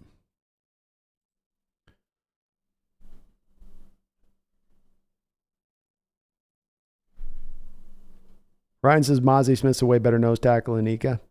I could agree with you there. And he's available later on right now still, so I imagine these mock drafts will be better chart-wise as we go forward. Green 80, who have we selected already? We've taken Jalen Carter, Brian Brees, and John Schmitz have been our first 3 picks. We traded back out of the first round for the Raiders' second pick to pick up a future first and a future third from the Raiders next year. So that does impact our class a little bit, admittedly. All right, so we've got 76 votes in here, 32%. Ooh, it's neck and neck, 31% for Bebe, 28% for Andre Carter. So Bebe's losing some steam here at the end. Let's see if he can close it out. Ika at 23%. Now, if we get Bebe, keep in mind those folks that might be anti-Bebe here. If you do get Bebe, who's probably the best guard in this draft, and you've already gotten Schmitz as your center, you've now reconstructed your offensive line in basically 2 off seasons, and you're able to move now Damian Lewis back to right guard if you want, to his natural position. You maybe have the bedrock there for one of the top 3, top 4 offensive lines in the sport moving even into next year. Carter does give you another edge player, but you do currently sit right now on Taylor, Mafe, Uchenna. Alden Robinson's coming back. Maybe it's a little bit more of a position that you feel a little bit better about versus, where you are on the other. But I'll give it 30 good seconds here for remaining on the votes. We'll see how it finishes out on that. Darnell Washington did go, Greg. He went to the Miami Dolphins with their selection.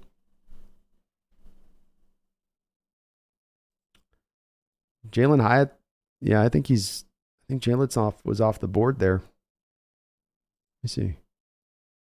Yeah, Hyatt was off the board there. He went to New Orleans, which, again, that's the mock's funny. No way New Orleans is going back to receiver this year. They're already down. A first-round pick. Okay. Final selection, 38.3% for Cooper Bebe. We're going Cooper Bebe time. Sorry, guys. It's the Bebe City here. It's the Bebe City. Boom. All right, Cooper Bebe it is. The draft turns on here. We'll go to the 3rd round. Flowers is off the board. Corum is off the board. Jack Charbonnet is off the board. Linebacker still not going. Carter goes to the Bears at 65. Saiki Ika goes to the Cardinals, 67. Jared Patterson to the Atlanta Falcons at 71. Popoe to the Colts, 77. Notable. All right, we got some middle linebacker openings here. So that is open. So here we go. Seahawks are now picking top-rated players on the board. Dalton Kincaid, Devin Achane, a running back. Cameron Latu, tight end for Alabama. Sam Laporta, neither tight end. Zach Evans. Ivan Pace is on the board. Middle linebacker for Cincinnati. A little undersized guy. I like him a lot. Kind of blitzes like Lofa Tatupu. Not like Lofa in talent, but blitzes like that. Got Jack Campbell there as well. We got Luke Wilper there. So we'll go through a couple of options here, guys, as we get with you as far as what you're looking for here. Let's go offense first. Quarterback-wise, Tanner McKee's on the board. Clayton Tune, Dorian Thompson-Robinson. We've got running backs, Kenny McIntosh. Some of you might like him. Kendra Miller is on the board here if you wanted to grab him here in the 3rd round. Haven't had a chance to take a look at Israel Panda. Eric Gray, Chase Brown, Hunter Lepke, Deuce Vaughn. I love that kid a lot. Chris Rodriguez is here on the board. Wide receiver, you got Xavier Hutchinson, Dontavian Wicks, Trey Palmer, Jonathan Mingo, Jarley Jones, Parker Washington. So some okay talent there. If we look at, I don't think we're going to look at, we've already taken at this point guard and center, so we're not going to look at that. As I said, we got Pace as kind of our highest rated defensive player on the board. We look at defensive tackle. You got Maze Smith in there as well. So I can present that to you guys as well. We'll see what you guys think with that. Edge, not any real great edges here, I think, that we want to look at. These guys are maybe Mike Morris. You could maybe kind of talk me into on him. But these are the guys available. Corner, Devon Witherspoon could be interesting in here in the 3rd round. Safeties, Christopher Smith with Georgia. Ooh, I like him a lot if he was still available there. So let's see what the chat thinks on this. Let me look through some of the names you guys want as far as possibilities here. Campbell can get INTs. Chris Smith could be a good practice. I like Chris Smith. I like Chris Smith a lot, Corey. I'm kind of drawn to put that one on there as one of my guys here. I think the question comes down to, okay, first poll's got to be this, because we got to put a linebacker up here, but I got to acknowledge something. Like we're going to have some people that are going to have Campbell love, and we're going to have some people that are going to have Ivan Pace love.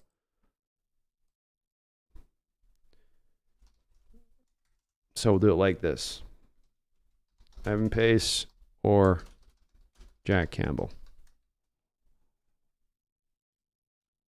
Pace, Campbell. Because we got to first establish who the community likes better as the middle linebacker here, right? I don't think I'm being wrong. This will be a quick poll. So the quick poll here is Ivan Pace or Jack Campbell, because we got to decide on a middle linebacker to present. So I want to put one of those two guys up. I'm going Christopher Smith as one of them.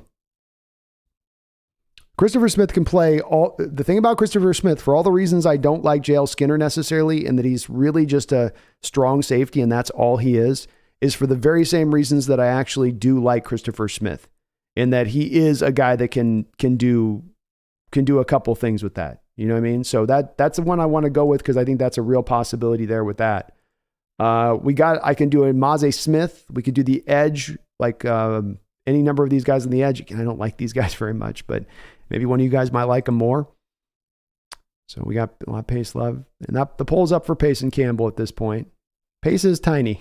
He's a little guy. So is Lofa, though. He's got just a weird knack.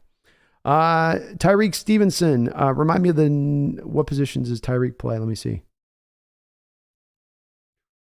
Cameron Ward's also there for Washington State. You guys want me to put that up? I'm not seeing Tyreek unless they've got him really lowly rated. Unless he's a lowly guy. But I don't see him. I don't see him on here. He must have already gone. Pace is fun, though. He is fun. It's two different type of middle linebackers in these two guys. Campbell is the old school lunch pail, can kind of do a little bit of everything kind of guy, and he's got your plus size kind of to him, so he could take on blocks. Pace is the undersized, quick as lightning, very instinctive, flies all over the place. You know, two different kind of guys. Just two different dudes. And we're not going to be, this is not for who we're going to draft. This is just for who's going to be on my list for the players we're going to present here on this list as far as the possibilities. So Jack Campbell's winning out pretty good with 61 votes, it looks like. And so we're going to go Smith, the safety. We're going to go linebacker here. I think I might just put, I might put quarterback on here just to put it on there for you guys at this point, because we are in that third round range. I'm kind of drawn to do that, but maybe we'll wait. Maybe we'll wait on that. I don't like the running backs at this point. I don't think the value's there for that. Defensively is where it feels like it's at. So to me, it's either like a Maze Smith type that we look at. Yeah, I think it's Maze Smith's the third. And then who's the fourth? Ooh, Deuce. Deuce is the fourth. I like the running back Deuce there. Zion.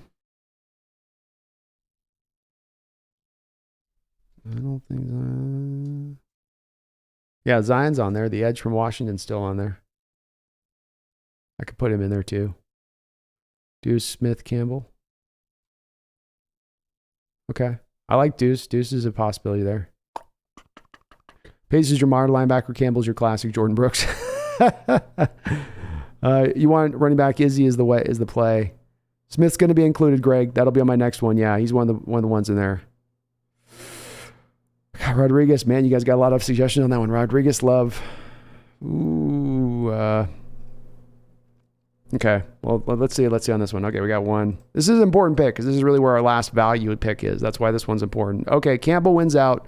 I know folks don't like it, but there's enough votes on here, and he is by far the winner on this poll. So let's go with this next.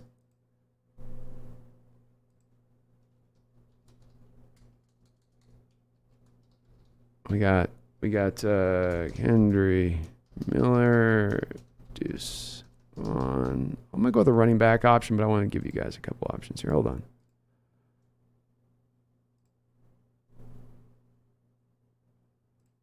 Let's see here.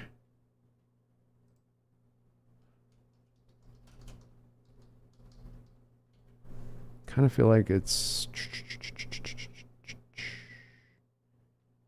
I don't know. Maybe you guys aren't in on this. We'll see what you guys think.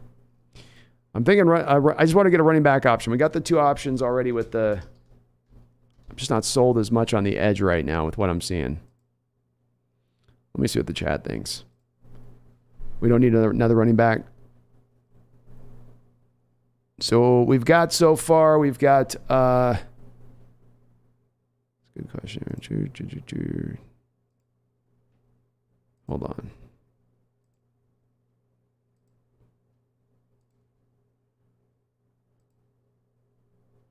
Okay, so far we've taken Jalen Carter, Brian Breeze, John Schmitz center, and Cooper Bebe are our first four picks.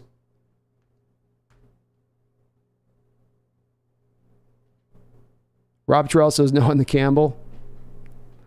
I'm just kind of going with some of the chat. I might be a with you on the preferring pace, but the chat kind of spoke on that. We'll let them guide it a little bit here. He still might fall too as well. And you might need to get a couple middle linebackers here.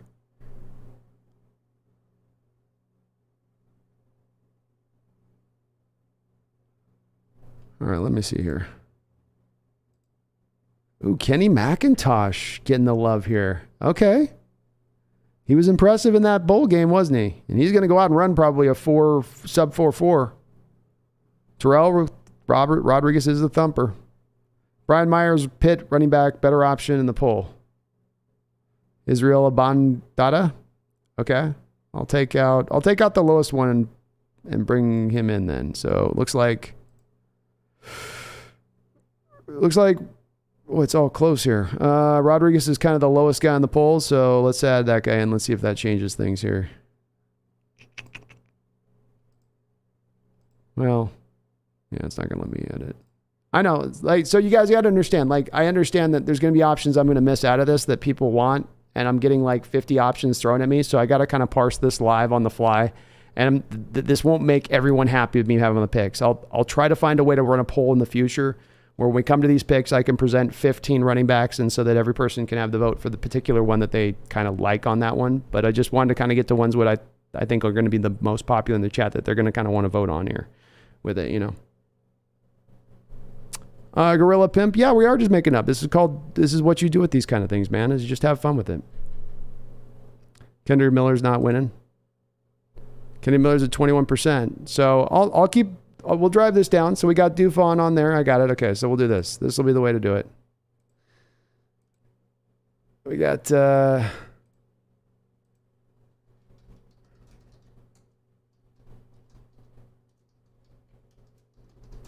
right, we'll get your guy on there. Deuce Vaughn. We got Chris Rodriguez, Deuce Vaughn, and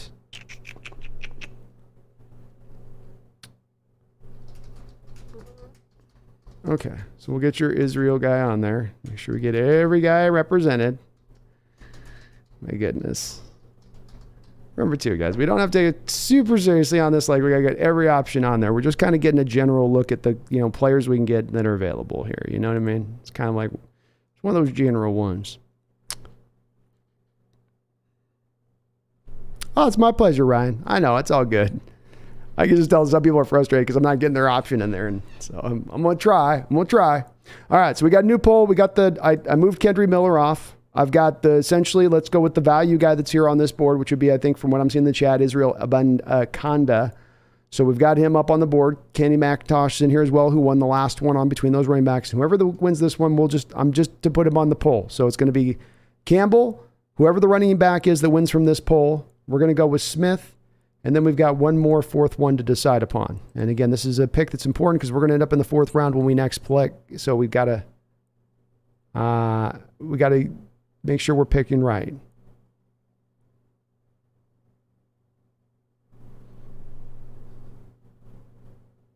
So I do need one more fourth. I do need a fourth on here. And let's see, wide receiver wise, Xavier Hutchinson, Detevian Wicks, Trey Palmer. There's a lot of great wide receiver options here. Maybe I'll go Cameron Ward just to give us a quarterback, because I know there's some people that want to see a quarterback as an option.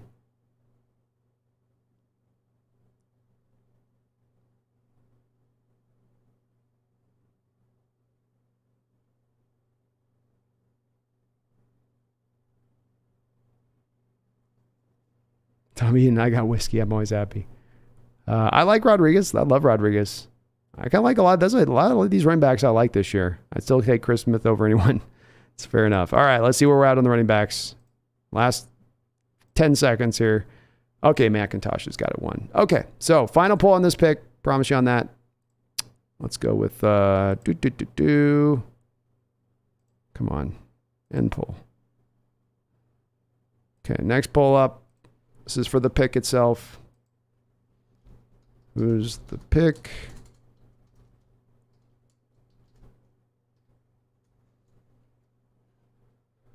Jack Campbell We'll go, we got,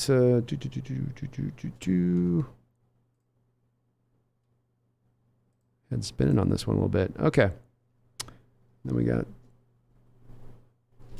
Henny Tosh, Chris Smith, and let me see if there's any last names. Put them in that you might want on this one. Zach, that's got his, it's him. We should take it to DTR and turn him into DTR.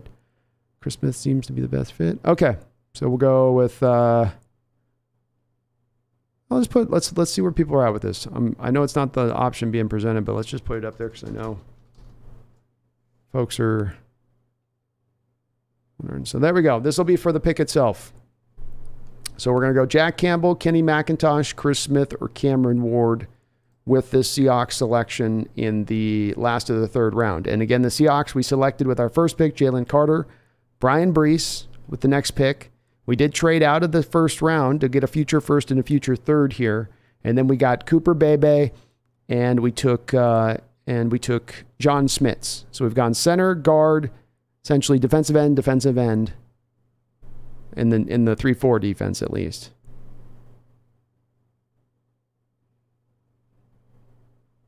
Parker Washington gone yet? I don't know. Let me see. Does look like he's... Oh, maybe if I go with all. No, he's there. They've got him at 163 in value. So we're still up at this in the 50s kind of value of things on this.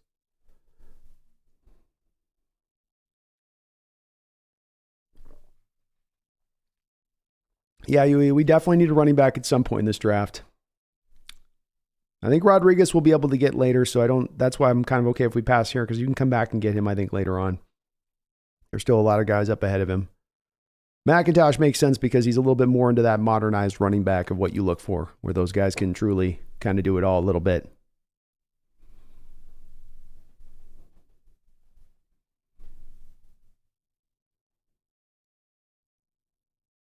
Brando says, I missed the start of the stream. Did he like Cooper Bebe with our third selection at left guard? Yeah, that's what we did. I think that was the fourth selection, Cooper. So we had the first pick, we took Carter. Second pick, we traded back into the second round and picked up a future first and a future third. Then we took Schmitz with Denver's first pick. We took Brees. Then with the Raiders pick, we took Schmitz, the center, and then we took Cooper Bebe after that. All right, let's see where the poll's at. I'm kind of interested. I think Christopher Smith might be the pick here. That's what this feels like, but we'll see. Jack Campbell winning out. Wow.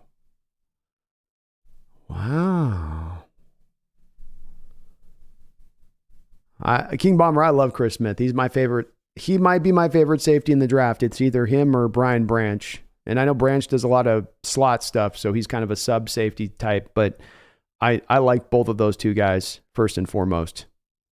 The Snail says, you can't put a Coug up and not expect me to vote for them. That's fair enough. Dudley says, I bet Campbell fall into the fourth, but I'm not sure who else I would pick. Yeah, it's kind of tough on this one. It's kind of tough. So let's see here. We got, Campbell's kind of winning this out. He's running away right now, 43% to him. Thought Smith was going to be the one, but I know you guys, we do need a middle linebacker. So, and I'll say this, if you look at this, you got Pace, Campbell, and it does start to get kind of lean here if we tried to wait a little bit later on these middle linebackers. I don't like the class of middle linebackers in general, but that's definitely a little bit of a leaner list if you were to pass here.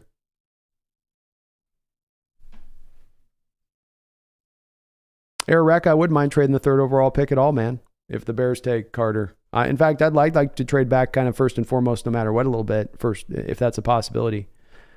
All right, so we'll give you guys 20 more seconds here on the poll. Campbell looks like he's going to take this one home, though.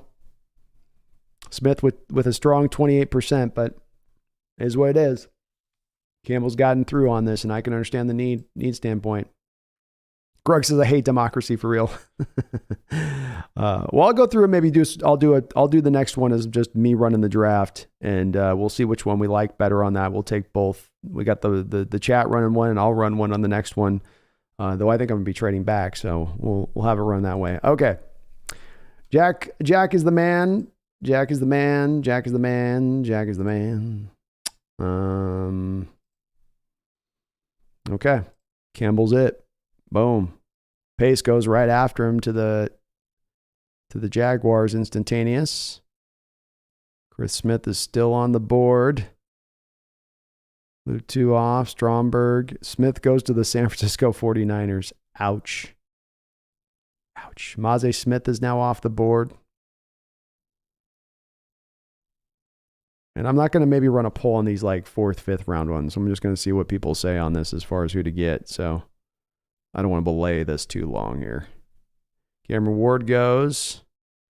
No, we're not trading here. We're just going to go with the picks. Okay. So let's look at the all options. We got Damani Richardson, safety of Texas A&M. Tyler Steen, a tackle. Jacqueline Roy, a defensive tackle. Zach Harrison, pretty good edge player. This isn't bad value point to take him here. Trey Dean, pretty solid safety prospect out there in Florida, would be a guy here. You got Andrew Voorhees, a guard. A lot of people like him quite a bit. Malachi Moore. Tula Polopotu, of defensive tackle from USC. Let's see here. Dontavian Wicks. We got Derek Hall, an edge out of Auburn. Kendry Miller still here. Mike Morris of Michigan, an edge for them still here. So I'll go through a couple of the options here offensively for you guys here. First, quarterback's kind of light. Tanner McKee maybe. Dorian Thompson-Robinson. Clayton Tune. Max Dungan. We could probably wait on that. Running back, Kenny McIntosh is still on the board. I think that would probably end up being the pick here, isn't it? I don't think I have to check with you guys too long on that one. We got some Tui Love. Some Tui Love in there. Kenny McIntosh is still there.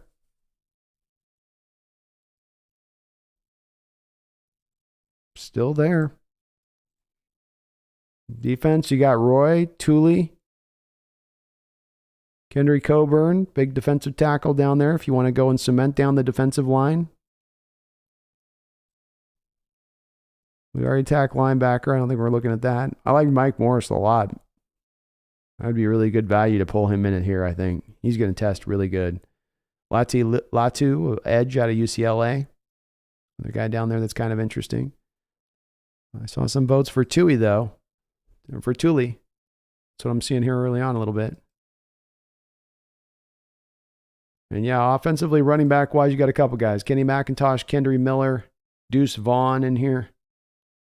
Some interesting guys in there.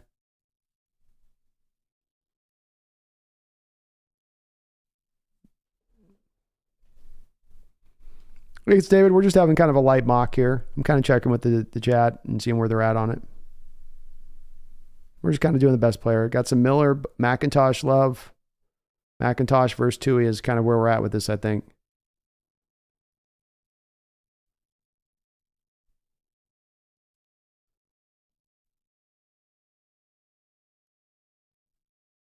Kringleberry.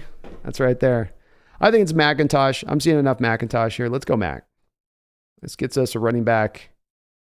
This gets us set with that. Let's roll with that there. Again, let's not make this a 4-hour mock draft. So we've gone running back. We've gone center, guard. We've attacked our defensive line. We got a middle linebacker. We got still a future first and a future third.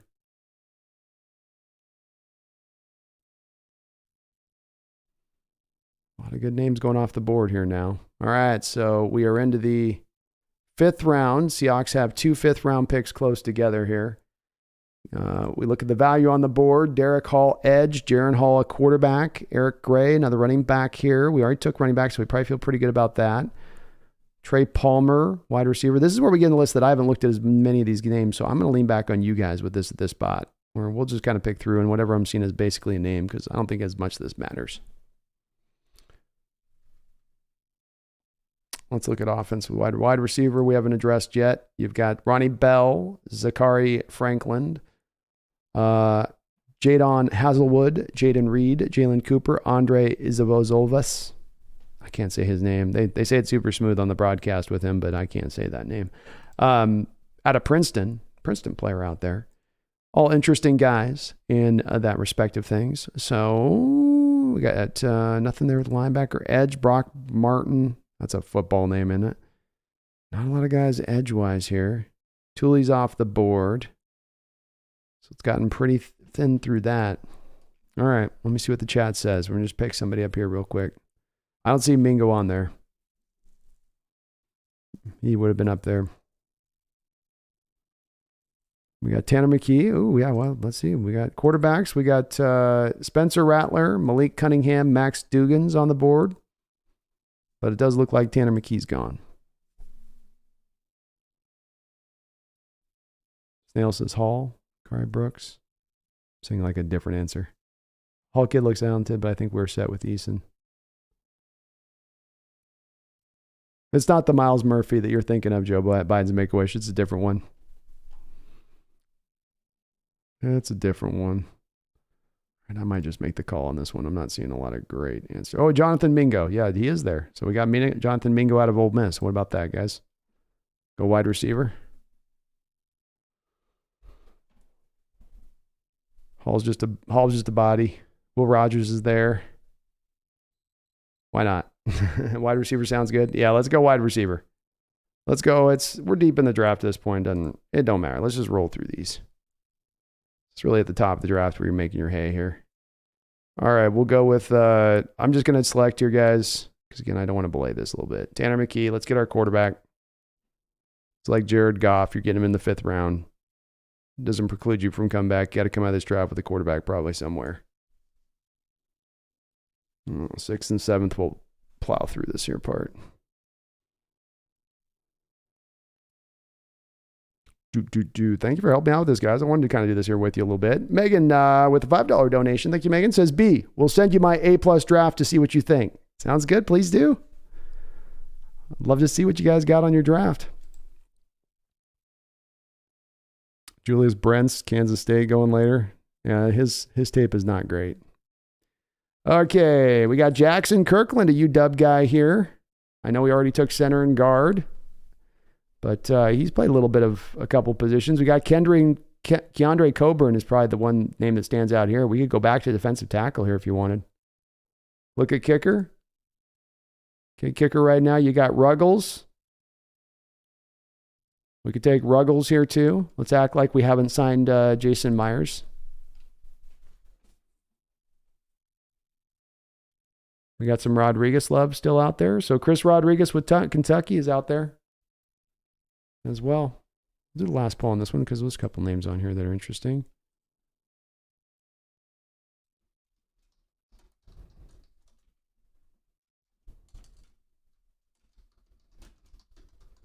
There he goes. Let's go with, let's see here. We'll go with, I wish I could do all the options, just let you guys be able to pick, and then we could have it just a whole run through, but is what it is on that.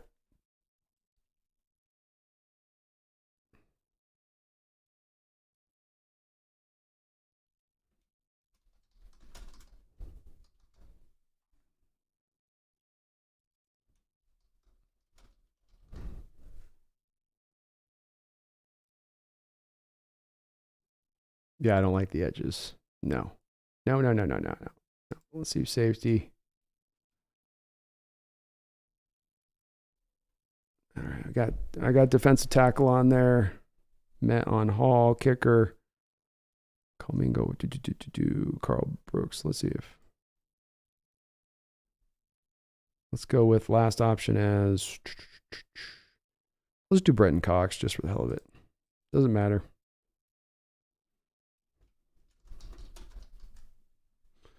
All right. Last poll here to the channel on this one, then we'll blow through the last pick because there's a couple names here that could be interesting. You did go to running back, but Rodriguez would be a different type of running back, so that's why I put him up there. And let's remember we have also 2 free agent running backs this year in Rashad Penny and Travis Homer. So you may have to double up on this and not just go with one or, the other on that in that respect of things. David Moore, thank you for the $5 donation. Says, love the Hawks Nest better than most TV sportscasters. Well, thank you, man. I appreciate you, David. You're awesome for saying so, brother. And thank you so much for the donation, man. I do appreciate it so much. I'm enjoying this. We're going to be doing some of these mocks throughout this off season. So strap yourselves in because we're going to go through a lot of iterations on this process. Cronus, we did snag McIntosh, but do remember we are down 2 running backs this offseason. We're going to need to run with 4 going into next season. So the thought process of maybe drafting a second one here is not necessarily misaligned either. Though early on, it looks like the chat is neck and neck between Ruggles, the kicker out of Ohio State, and Chris Rodriguez. How about Ruggles getting some love? Helams is also an outside linebacker.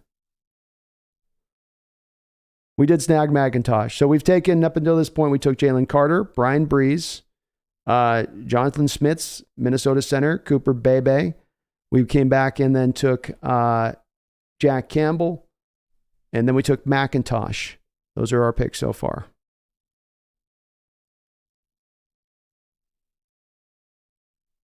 Yeah, Tommy, John and Pete do like to double and triple up. That is for sure.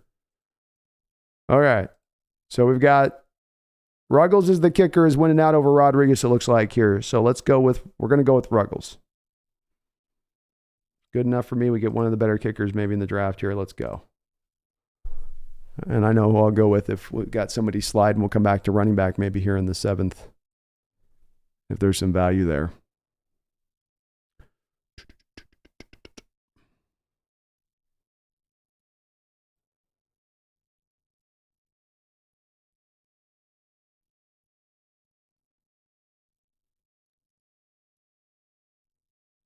We got a 7th round pick, don't we? Somewhere in all this? Somewhere. That's a deep 7th round, I'll tell you that. Maybe not. Maybe that was our last pick. All right. So here is your haul by you, the chat out there. I'll take a little screenshot of this. So we come out of this draft with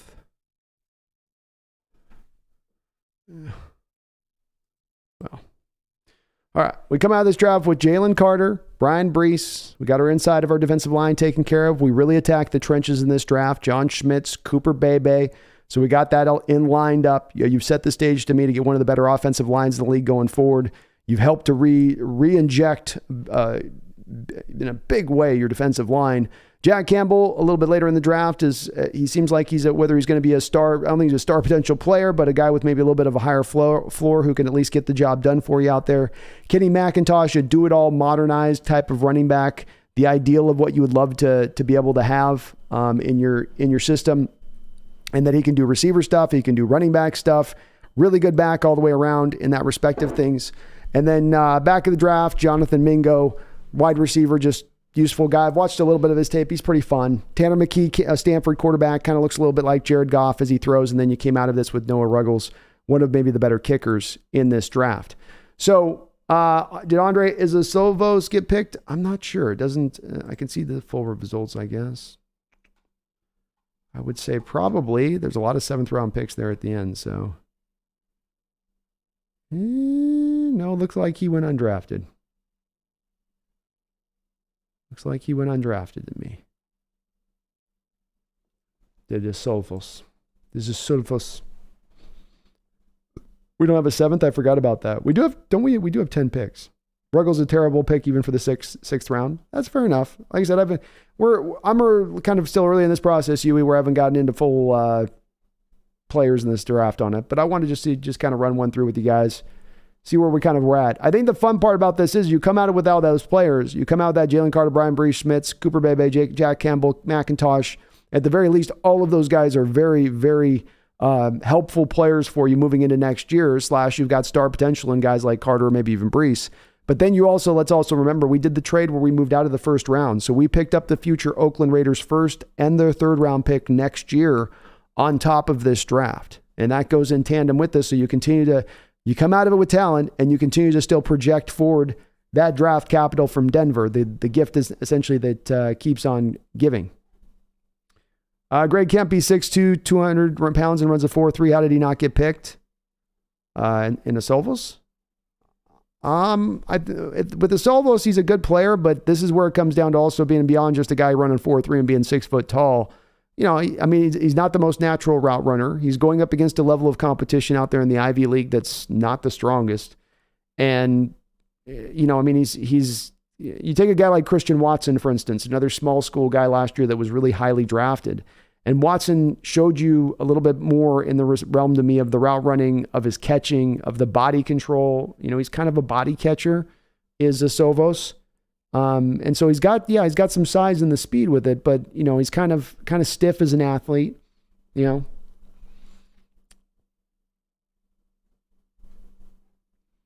Tom Eden, you know, it'd be fun call-in show where your guest runs a mock draft. I'd be down for something like that. I'm gonna be doing some more call-in type show stuff. So, Big Country says looks like an A- A draft grade IMO. I would say so. It doesn't give us. They don't let you see your like what your grade is necessarily, but it would be for me. If I come out of all that without talent at that point, I'm feeling pretty good about it. I mean, I want to really attack the trenches. That's the most important part here for me into this offseason. We need help on both spots. And if we really do really kind of reinforce those ranks a bit, you're going to see really the benefits of those even, I think, into next year. Jason Wolf says Ruggles is ice, wide left, no ice water in his veins. Well, and admittedly, I was just trying to get through kind of on the end of it because I think many of us haven't done exactly the huge depth of dive on these back end draft prospects at this point in time of things, you know. So I'll definitely be a little more confident in looking at those guys and knowing those names than I am right now. That's for sure. Still a pretty good draft, pretty good mock draft though. You know, not bad. Let me put it up here on the side here so you guys can see here. Mock draft. Oh my goodness. Image.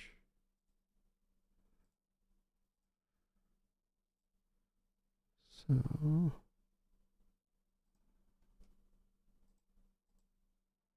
Holy mackerel.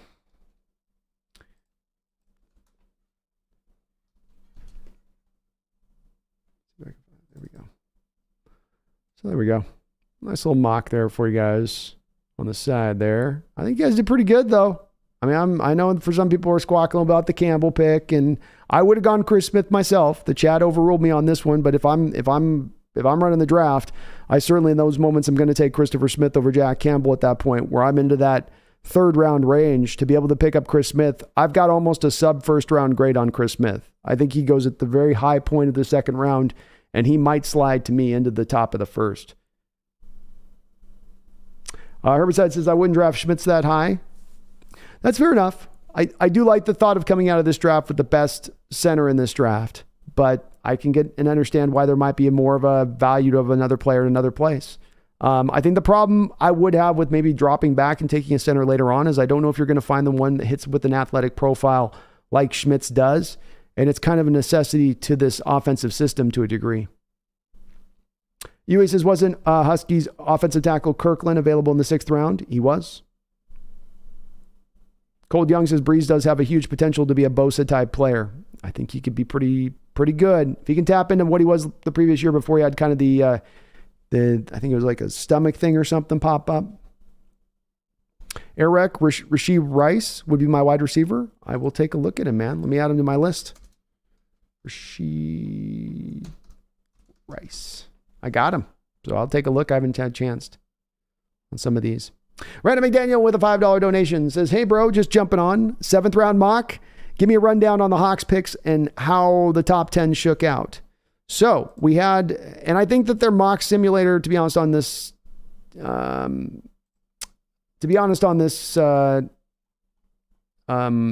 I think their mock simulator was a little bit wonky with this because they had guys going in spots that I don't really see it being that way. But it went like this. You had round 1, Bryce Young going 1, Paris Johnson to the Bears at 2. We took Carter at 3. Stroud went 4 to the Lions. 5 was Jordan Addison, Keely Ringo, Anthony Richardson. Actually, let me just show you guys so you guys can just see with me along. I just have you watch along with me here. So here are the full ones here on the side here that you can see on the first round results. You had Anthony Richardson going to the Falcons at 7. You got Quentin Johnson at 8 to the Raiders, Noah Sewell to the Eagles at 9, Trent Simpson to the Panthers at 10. That's another weird one there. Skoronski at 11, Murphy 12 to the Texans. Levis goes to Washington at 13. The Jets take Tyree Wilson. Keyshawn Boot goes from LSU to the Steelers. Again, some weird picks. Will Anderson drops all the way down. They have him at the, I don't know why they got the Broncos at 16, because that's the 49ers pick, so something's off on that. But most of these names are probably right around the right path of being the guys that were going to go in the first round overall. They got some guys like Boots not going in the first round. I don't think Sewell goes in the first round that high. And Addison will go probably in the first round, but later.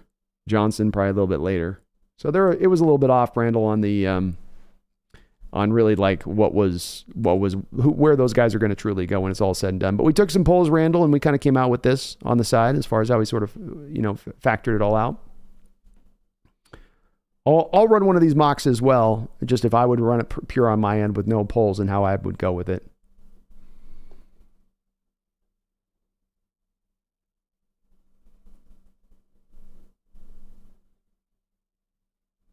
Big Country says could have drafted Toa instead, but can't go wrong with Pickett Schmidt's that high. Yeah, I agree. Toa would have made sense too. It would have. Kind of a couple ways you could go. Ryan Ball, I want to see your draft, Brandon. All right, I'll run a draft with you guys. So we did one with you guys. I'll run a quick one on mine, Ed, here. So we'll run one pure. And obviously, I'm not going to probably go with where'd it go? I'm not going to probably go with any kind of trades here. We'll probably just run it. I'll probably just run this one without trades and just roll it. Let's go start a new sim. Let's see if I can get you guys showing up here. Okay, so you guys are able to see. We'll go with a Brandon quick mock 7 draft. You guys kind of see what I do. We'll do here instead. I'll take my Seattle Seahawks. Let's see if this one changes. I'm going to get a little coffee, folks. One sec.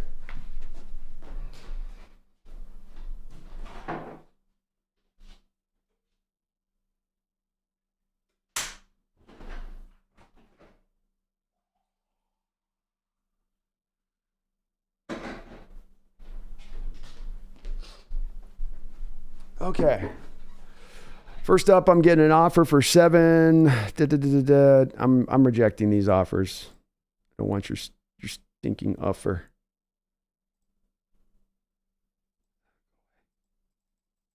Is this not letting me do this now all of a sudden? What's going on? There you go. Thank you. So 24 second round pick. Yeah, I'm going to go no. We're just going to take who we're going to take here. All right. I'm going to go Jalen Carter, like you guys did. I love my Jalen Carter. I can't pass on him. We'll go Jalen here. Let's see where I go next here now. Sewell going high again. Wow. Here we go. They got us at 18. We're at 19 right now, so this is a little closer to where we're at. All right. Do I want to go back 4 picks? And pick up 54, a second round pick? Yeah, I do. That's my other one. I can go one pick at, I got some tasty offers here. I go back 1 selection and I pick up an extra 3rd, or I go back 4 selections and I pick up an extra 2nd. No, that's next year's 3rd. All right, I'm taking this one. I'll move back a couple spaces. I'm not going far back, right? Just a couple little spots.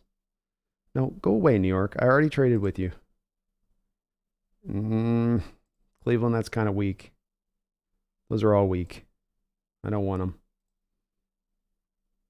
No, I don't want them. All right, I got Trenton Simpson, Brian Brees, Brian Branch, Skoronski, Isaiah Foskey. I'm picking at number 22 now. I'm gonna go with Trenton Simpson. Bang.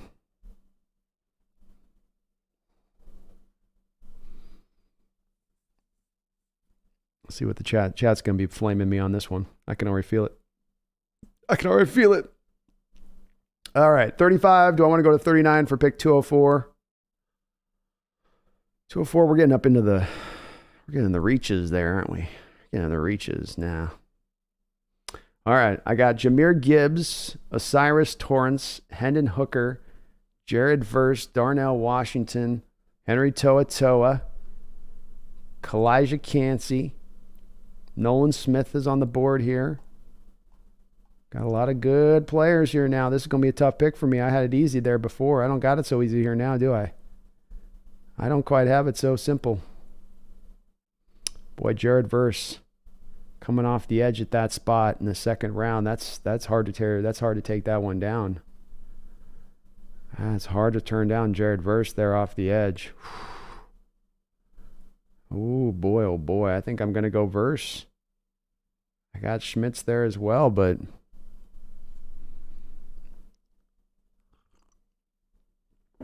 I think the value on Verse is too much. Can't say no to that. So I've gone defense 3 straight times, folks. I'm playing dangerous here. Playing dangerous with this offense. Luckily in my situation, we signed Mitch Morrison for agency, so we're okay. All right, we're going to be picking back-to-back here now. I'm not going to do any more trading. Go away. Let's see, what do I got? Did Schmitz last? Damn it, Schmitz didn't last. Jeez. Somebody took Schmitz. So I'll tell you, the folks saying that Schmitz is going to absolutely last, he went pretty quickly after I took Verse. He went pretty fast. Ooh, boy, I love Jahmyr Gibbs. Ooh, I really like Jahmyr Gibbs. I'm going to make the chat go crazy if I took Gibbs, though. I get the 2 picks back-to-back here, though. So this is like in fantasy leagues when you're picking at the back of the round and then you pick at the first of a round. And I'm not looking at the chat. I'm doing this completely on my own on this so that it's not colored by anybody's opinion on this. So I know I can get running backs deeper in the draft, but boy, I love Gibbs. He is almost a sub-first round player. He's going to run a 4.340. But I know the chat will freak out if I don't do something else to this line. Jared Patterson's the guy that stands out as maybe the pick here. I don't think I can come back. I don't think I can come back and get a center later on that's going to fit what I want.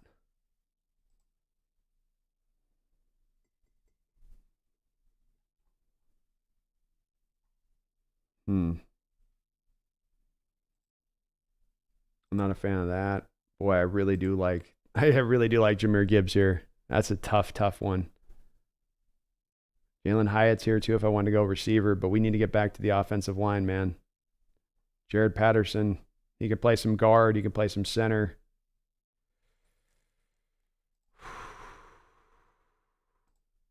Folks, I'm struggling with this one. Okay. I got to just have the guts to do it, don't I? Clock's winding down. Got to make my pick. I got to go Patterson. I've gone defense 3 straight times. I have to do it. No, we're not doing any more trades. No. Okay, so I've gone offensive line.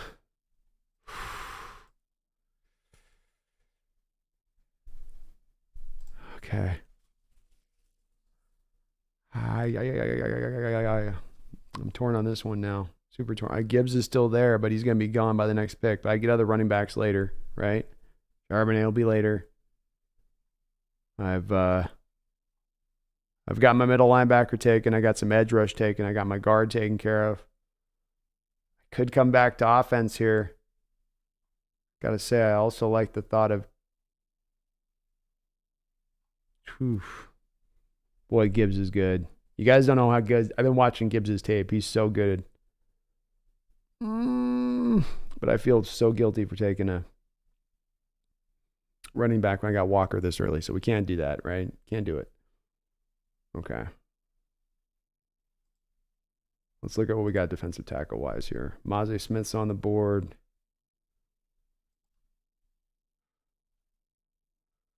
And I don't pick again until I'm going Christopher Smith.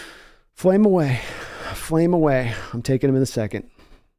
I can't trust. I think he can play both free safety and strong safety, and I can't trust either the health of Jamal Adams or Diggs going forward. I don't think we're going to be able to afford to re-sign Ryan Neal this offseason.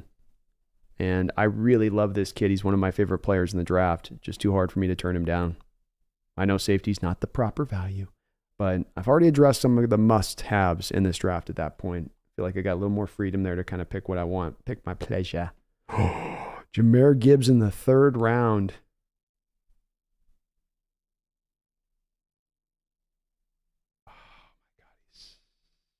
Ooh, Campbell. I've already taken care of middle linebacker. And there's not a better pick at that point. Zach Charbonnet is a bigger back, so he's kind of the thumper people would kind of like in tandem to Walker. But boy, the Gibbs stuff has been hard. The Gibbs stuff is so hard to not. He looks like Chris Johnson on film at times, where he's just got that extra gear to go, that extra speed.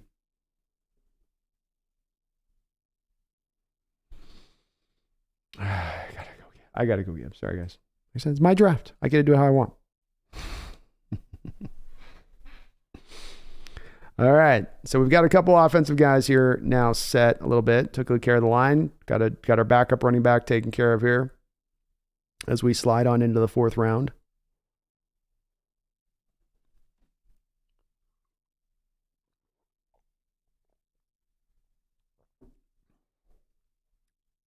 Boom, boom, boom, boom, boom. Long wait here. We have to. This will be the long way of the draft for our Hawks. I don't want to trade. I just want to stay where I'm at here. Okay, McIntosh just went before. We got Andrew Voorhees down there. Guard. Could be an interesting pick here to go with. Here we are with a little bit more of the middle linebacker love. Yikes. Nothing good there. Defensive tackle. Andre Coburn's kind of an interesting guy for me there. Cody Woolden. We also could look at quarterback here. Jake Hayner, Spencer Rattler. Dugan, maybe.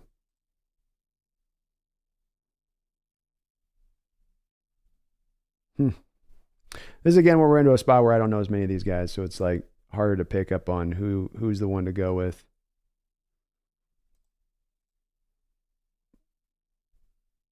I think Voorhees is probably the pick for me here.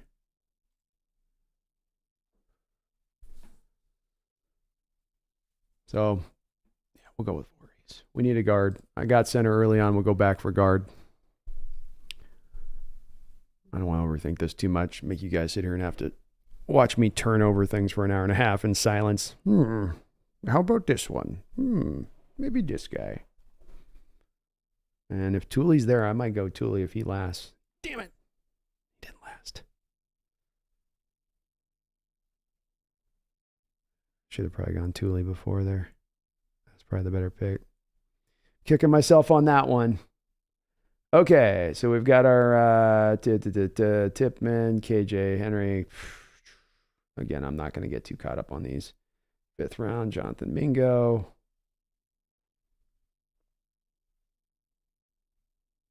Yeah, there's not a lot of great names here at this point. I don't know these guys as well, so I'm kind of guessing in the dark on these. So we'll just take whoever a little bit with these. How about Trey Palmer? Actually, let's take a look at the quarterback. 5th round, Tanner McKee. I like still going back here. We did it in the last draft. I like that one and this one too.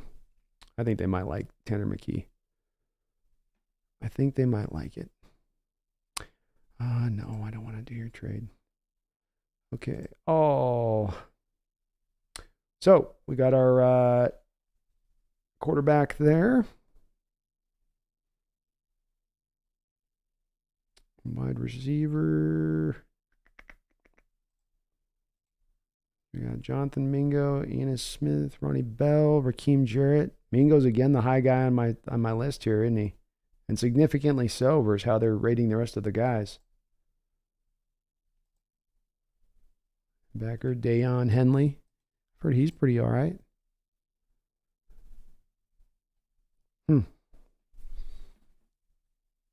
Yeah, this is where I'm turning over because I just don't have my confidence in these guys and knowing who they are and where they are and who's the one to jump on. So I'm gonna go. We've already done edge. Let's see what we got. Defensive tackle. I'm gonna go Coburn because this is the guy I've watched tape of. So I like his game. He could be a zero tech who gives you a little bit of pass rush. And we're getting the later stages of the 5th round. These are all flyer picks anyway. Let's remember that too. All right, so one more selection here, and we can match up what I did versus what you guys did. See who got it better. Of course, you guys have that first round next year, so we got to add that to the value of your draft.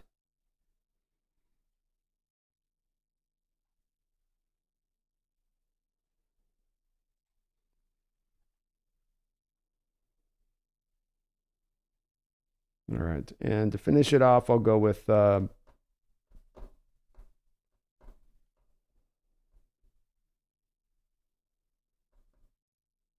I think Phil Haynes is a free agent too, so we might have to double up on our guard situation. Jackson Kirkland's there in the 6th.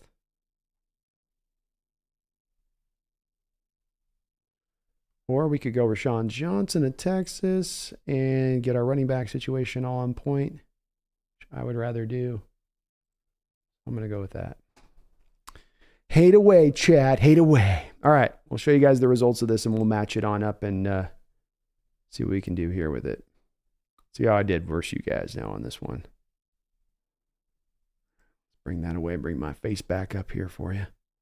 That's going to be the last of those picks. So I thought I had a pretty solid draft. Again, you guys might have had a better draft moving out of that first round pick. I didn't get that first round offer you guys got, so I had to go a different direction with it. But I did double up on the running backs because, again, we do have 2 free agent running backs here this year. And let's also remember that even though Kenneth Walker is the starter, already in his first year, he's working through a couple of injuries, right? And this is what we've seen with running backs here recently. So I can't have the confidence that just simply taking one guy, I'm now going to be good at the position.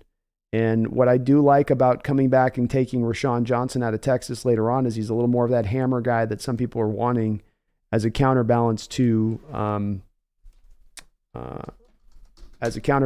Kenneth Walker, right? Somebody that can kind of give you something that's a little bit of an offset to Kenneth in that realm of things. So here is my pick. Give you guys my draft. Okay. So I took Jalen Carter out the top, Trenton Simpson at 22, after I traded back a little bit to pick up an extra 2nd round pick. Jared Verse at 35, Jared Patterson, center of the future for us. Christopher Smith, future safety, free or strong for us. Jahmyr Gibbs, a do-it-all player, the modern kind of running back that you need, who can do the bubble screens, can do the fly sweeps. So it's not even if you have your number one guy starting in Kenneth Walker, you can still find touches for a Jahmyr Gibbs. This is where the modern offenses are going, right? With your kind of gadgety kind of guys, your Deebo Samuel kind of guys. Then I go with Andrew Voorhees, looking to attack again the guard position. Tanner McKee, got ourselves a quarterback in this draft, even just kind of a developmental guy in the 5th round. Keandre Coburn gives you a 0 tech. So you've addressed the defensive line a little bit more stringently at that point, and Rashawn Johnson gives you a hammer at the running back position. You have Travis Homer and Rashad Penny as both free agent guys that are going to leave potentially this offseason. So it's not just one running back that you got to add in there. You're only then going to be having Kenneth Walker and DJ Dallas returning. So important probably that important in that respect to double up on that with that position.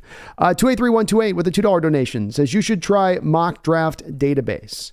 I'll take a look at it. Let me write it down here.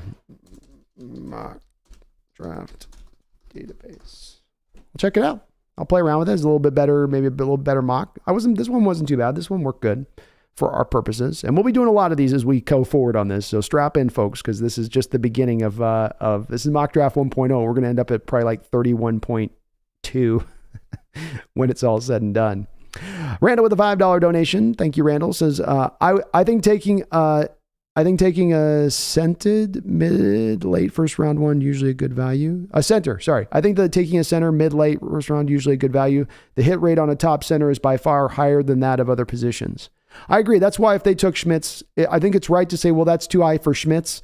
And at the same time, it's completely the right selection to make. because at the point you make on it, Randall, is when you do take a center that high and you do tend to get maybe the best center in the draft, even if he's not necessarily the most talented of talented guys, he is at least going to be, workable for you. And like what we saw with some of the recent play at the center position in recent years, it would be great to go out there and get a star center or a guy that could be a Pro Bowl level guy.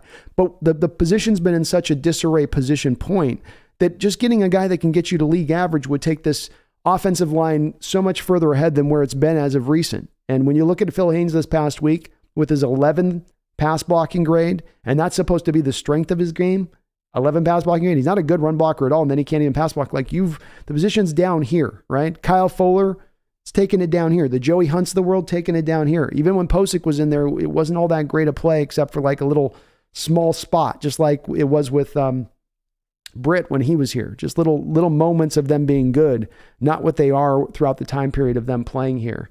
So I'm okay if we take that pick with it. I like the fact that the chat went that direction, and with the first 2 picks the chat made on this, I don't think you can argue with the direction that they went with that.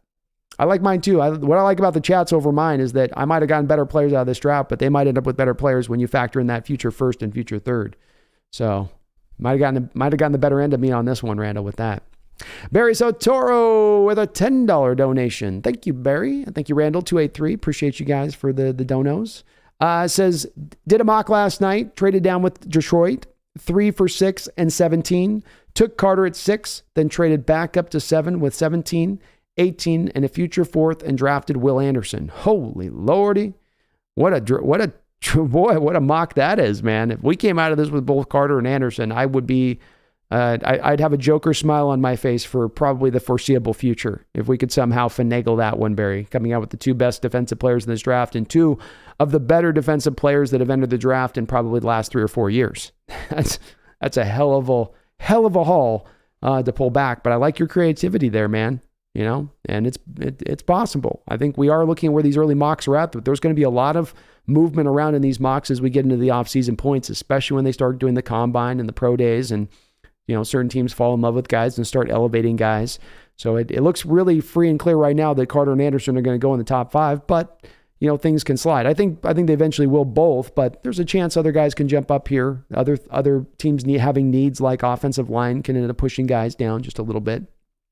But thank you, Barry. I appreciate the donation. You're awesome.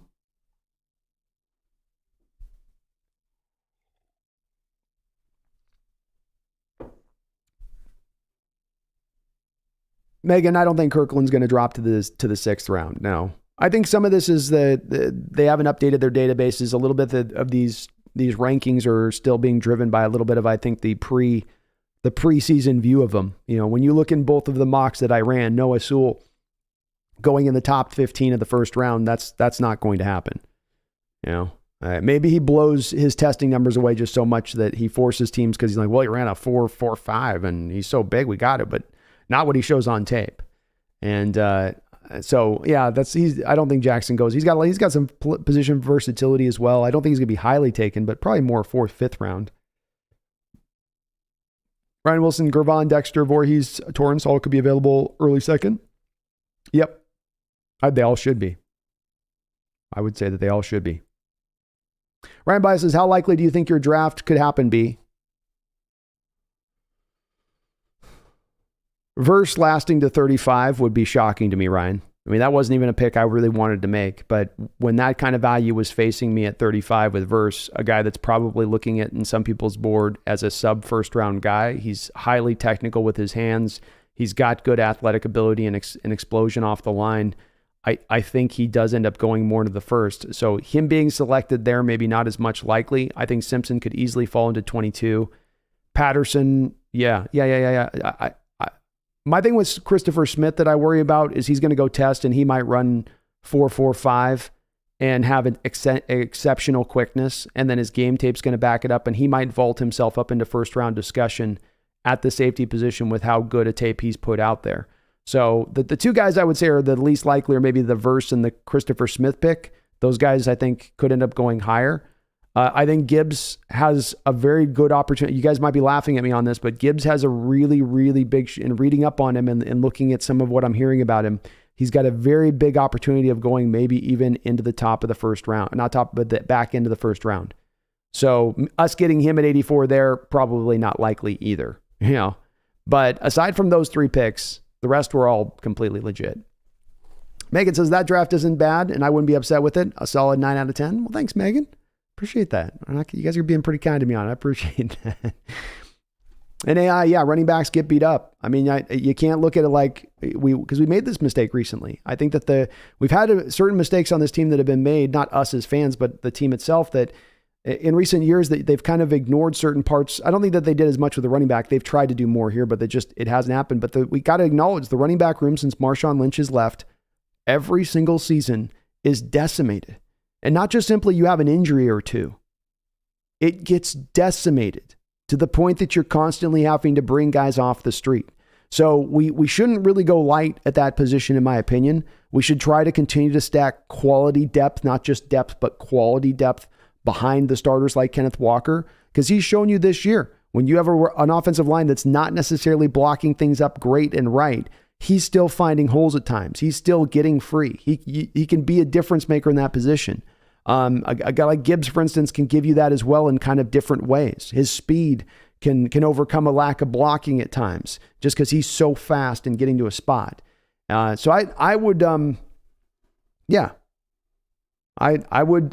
say it's a smart approach to go with, going double down on it even with it. And not to mention the fact that then you're also taking a position as far as running back goes, and you're keeping the cost of it down on your salary cap very low, which is of course what we're told is how you should attack your running back room, which is that you don't spend big money on the running backs. You keep that price down and low. And that would also accomplish that by drafting 2 in this draft.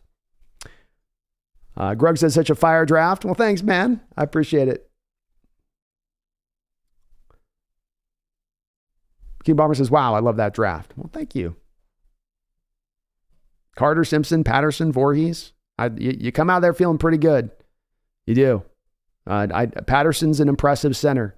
I worry a little bit about the mobility stuff, but at the point of attack, he's going to be able to drive guys off the ball, which has been a big problem with the centers that we've had here recently. He can accomplish that. And Simpson, you can move him all over the football field. He can do it all.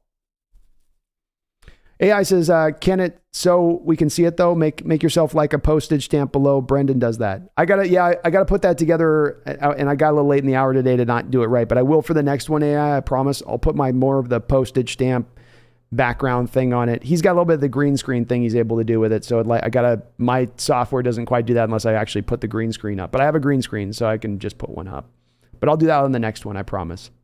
100% a great idea.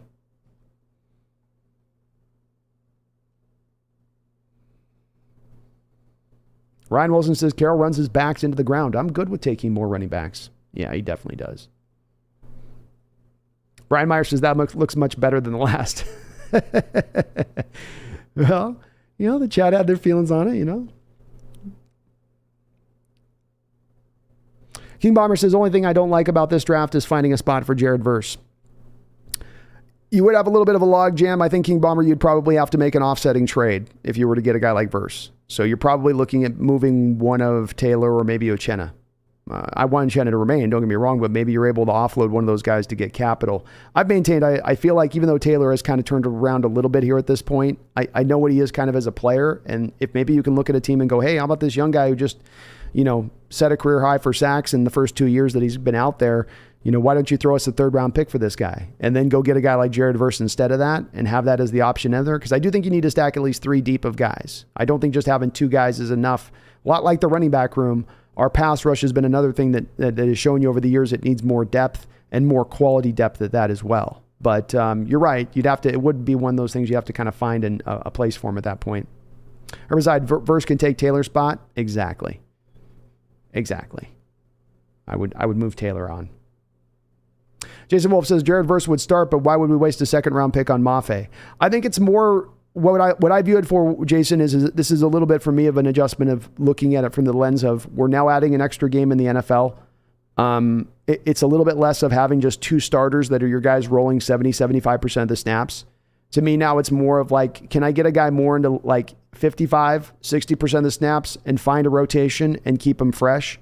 And then if I'm doing a 55% snap rotation on all of the guys, How many total, how much of that can I separate around between that? And I think you're still going to have plenty of snaps at that point for a Mafe or for a Chenna. And let's also understand too, Jason, we've had a lot of injuries as well that'll sometimes hit us at times on that edge. So like our running back room, you want to build in a little extra depth for the injuries that are likely to occur, say nothing of the extra game in the football season that you got to play.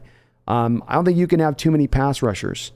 And I don't think we've had too many times in the last 5 years, if we look at it, where we've looked at the defense and we've been like, boy, we've got this great pass rusher just sitting on the bench, not getting enough snaps out there and not getting enough run.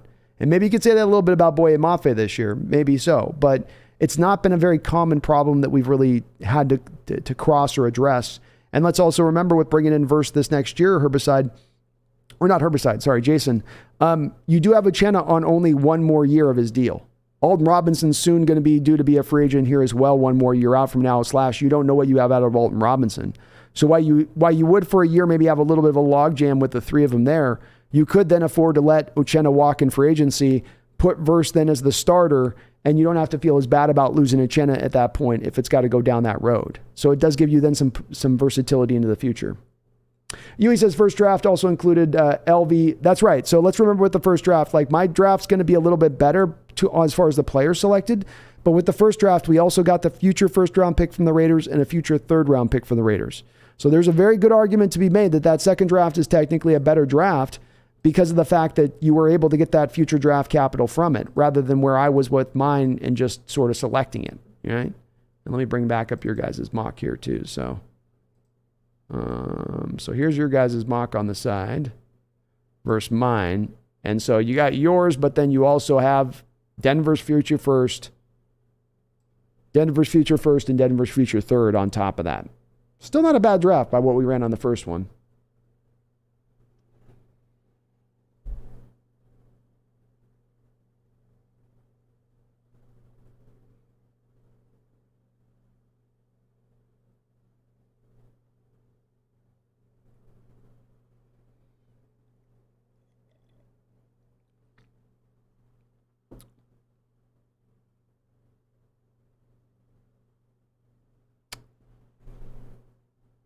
Yeah, I feel you. You could have gone with Kirkland instead of McKee there. I just didn't want to expand too long on it, but I'm a little bit also, as far as when I start seeing the names on there, not as comfortable because I haven't looked at those guys as much. So it's really more about who I've kind of looked at as much as anybody. ZZZ says Drew Sanders.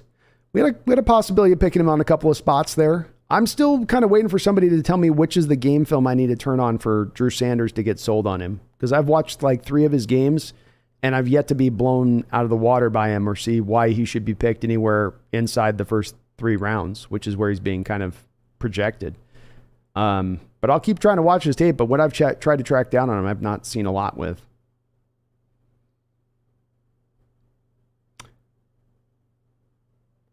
He says, can't base picks on previous drafts. Only does the player improve your team. Stay low, keep firing. Mafia be damned. We need a better edge play. Well said. Well said. Nagasa says, I tried this mock draft database. The only somewhat realistic is the PFF one. We'll try maybe the PFF one next time. This one was all right, but I'm not sure if this one was better than the PFF. Tommy says, you got Smith and Carter. I think they're Pro Bowlers of the future. We need like 10 running backs every year, so load up. Bingo, man. Jason Wolf Smith. Who is Smith? Christopher Smith? Maybe one of the best safeties in this draft. And Chicken Master, it's true, man. The curse of the Marshawn Lynch for the running back room is a real thing. He didn't mean to curse him. He was eating a chicken and doing a shot, and somehow he inadvertently did a whole curse on us. But he wasn't trying. It just happened, you know. And as soon as Marshawn did it, he went, no, I wasn't trying. It's like, and the voodoo priestess went, it is too late. It has happened. It has occurred. Roland Jose says, funny thing is when we do bring them off the street, we barely use them in the game. Yeah, it's true. It's true. We always end up running out, rolling the broken guys that are still half kind of like, well, I can't feel my ankle, but I'll try, coach. It's hurting real bad. Could you just use the guy off the street? No, he doesn't know the playbook. Jake says, McEward, Brandon, almost every NFL team makes their running back run it 20 times a game. Not every game, but lots of games. Agreed. I don't know why our running back room, Jason's been so kind of beat up by it. But I do definitely base in that, like, I'm anticipating into the future that, like, I'm not getting 17 games out of Kenneth Walker, right? Like, I'm going to anticipate, like, all right, you know, it is what it is with it, where it's like, just, this has been this way for 6-7 years. There's maybe a different reason. Maybe it's just bad luck. Maybe it'll twist in a different direction one particular year. But, you know, this given year alone, you've had Rashad Penny go down to a season-ending injury. You had, what was it, I think the hernia early on with Kenneth Walker, and then we had the foot thing later on with Kenneth Walker. You know, you had Travis Homer's had a couple of different injuries. I think that DJ Dallas has had the high ankle sprain. So that's just this year, you know, like alone. Jason Wolf, I think Jar Brown and Penn State's the best safety. Let me write him down, man. I have seen his name, so I'll take a look at him. And some of these, Jason, I just haven't gotten to all of them, so I will probably get, I'm hoping to get to like 300 prospects when it's all said and done. But I'm only about 100, well, we'll call it about 80 in. UDK says Carter's overrated, not a difference maker. He's no Jordan Davis. Oh my goodness. He's better than Jordan Davis, Huey. I've just went back and watched nearly all of the 2021 tape with those two guys out there in tandem. And Jordan Davis played on even more of a rotational basis than Carter, which everyone knocks Carter for. I mean, Davis was out there even less. And when he was out there, Carter snap in and snap out was having more of an effect on the football game. It's not that Jordan Davis didn't flash, but Carter had him beat.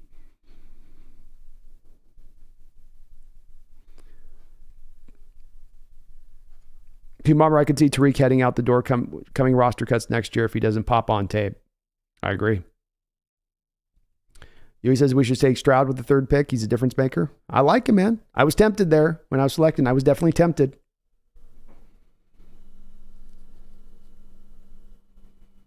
Yeah, Nolan Vance, they do need to expand the rosters in the NFL. It's weird that they don't do, they keep the restrictions like they do. TR says if they cancel all week 18 games, we're in the playoffs. No, there's no way they would do that.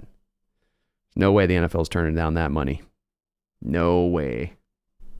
Grug, we need to add another edge on top of what we have. Mafe will be good, and Nwosu is also very good, but you need another guy on top of that. Build an awesome rotation. 100% agreed, man. 100% agreed. When it comes to pass rush in the modern era, it is more to me about having a little bit of rotation. Yeah, you want the top end guys, but you need to have a rotation in as well. And not a rotation of you're just bringing a guy on the field who's not going to do anything, but a guy that's actually a legitimate threat to still be able to create the same kind of nearly equivalent pressure to the guy in front of him. So that you have no drop off when you do have to take one guy off the field.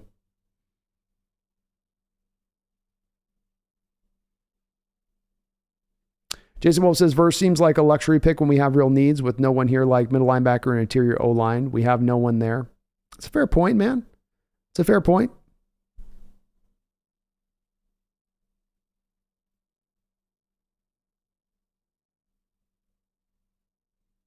Yeah, I definitely wouldn't move up in this draft. That's for sure.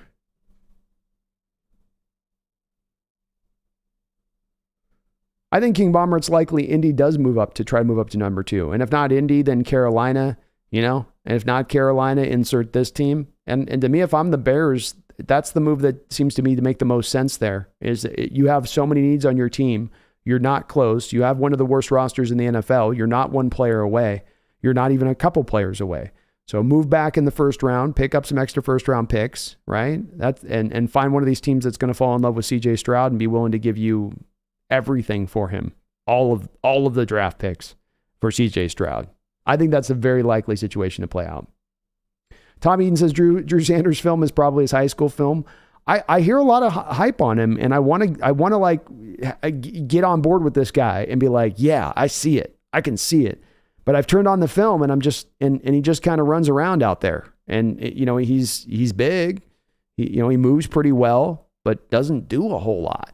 And I know you can turn on his highlights, I'm sure, and he's got a great highlight package. I'll give you that. But like, I'm not really big on the highlight packages. Like, I want to see film. I want to go snap in and snap out on a guy. And I want to see multiple games of them showing something. And it's in general with this whole middle linebacker class, that's just the way.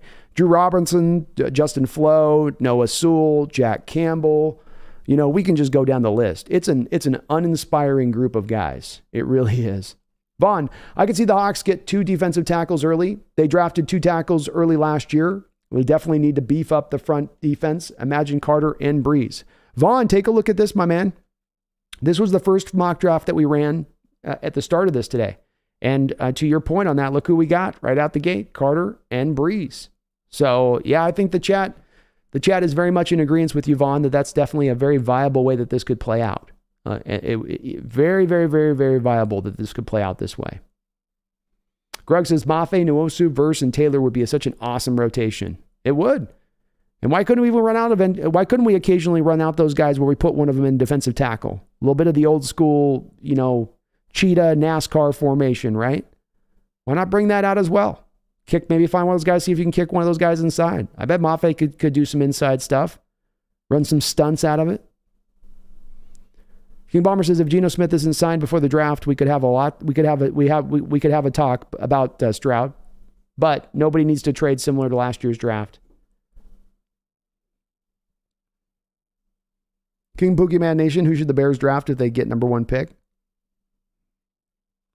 Probably Stroud would be. Or no, sorry. What am I thinking? They should trade back, really, King Boogeyman.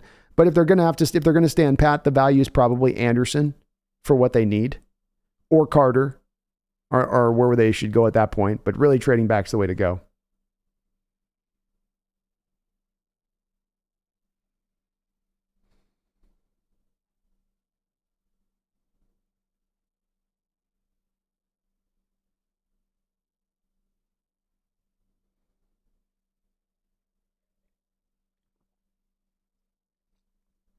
AI says Jahmyr Gibbs is a third wide receiver for screen sweeps. Reverse would be epic. And as a backup running back, make us dangerous. That's why I was willing to go with him, is because I think he can provide you some snaps out of the wide receiver position.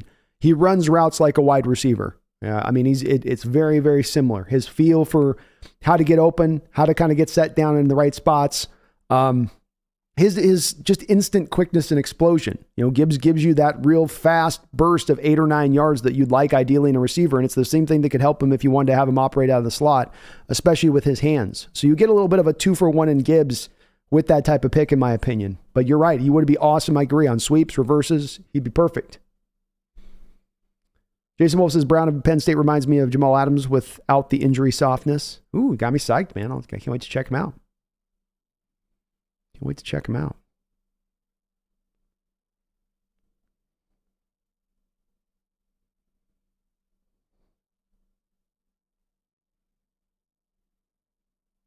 Ryan Ball, Bonfe looks like a future Pro Bowler on the field to me. He can be if he can round out his pass rush, and it's understandable why he'd be a little bit rough around the edges. As somebody else said, he had like 2 years in college, and he's kind of new to football. So him having a little bit of time of developing and needing that time is completely understandable. He might take a step forward. I don't want to lean back on saying, okay, our pass rush was fine because we know Mafe is going to take that step forward. That's a little bit of the prevailing problem that got you into an issue with saying, okay, we're drafting LJ Collier. He'll be good that first year. Or we'll get Darrell Taylor in the draft and he certainly will come back and be good that next year. And when you count on something you haven't exactly seen yet on the field, just as far as his pass rush, because don't get me wrong on this, Ryan, his run stuffing is, I think he could be one of the best edge run stuffing defenders in the league, just that alone. But I think as far as the pass rush and having faith in it, I just don't want to necessarily count on a guy taking a step forward who's going to come out of this year with 2-3 sacks maybe and go, okay, I know that guy's going to be good for 8 or 9 next year. He might, but I certainly want a little more certainty at that position just because for my opinion on it, Ryan, it's just we've gone so recently light at the position. We've gone just like, let's just get just good enough at the position. And I'd advocate for hoping a little bit more on that, a little bit higher. Omar Martinez. Thank you, Mr. Omar, for subscribing up to the channel here. Welcome aboard the Hawks Nest. Adrian XA with a $2 donation. How would you solve the National Football League scheduling from Monday Night Football? How would you have solved the NFL scheduling for Monday Night Football? I guess you're meaning for the game that occurred with Damar Hamlin going down and what to do about the game that's not been played essentially now for the implications that it would have on the NFL. My feeling on this is that this is kind of a one-off kind of situation that's not happened but back last happened 50 years ago in football, anything to come close to this kind of situation necessarily. And I think that means that, the game just gets canceled. You're not going to get those players to replay that at that point. You can't really adjust your NFL schedule around to force those teams to play on a shortened schedule, especially two teams that are due to go in the playoffs. And that's going to harm their competitive balance in going into the playoffs and having a true chance of being able to do anything. So, you're going to have to just run the tiebreakers out.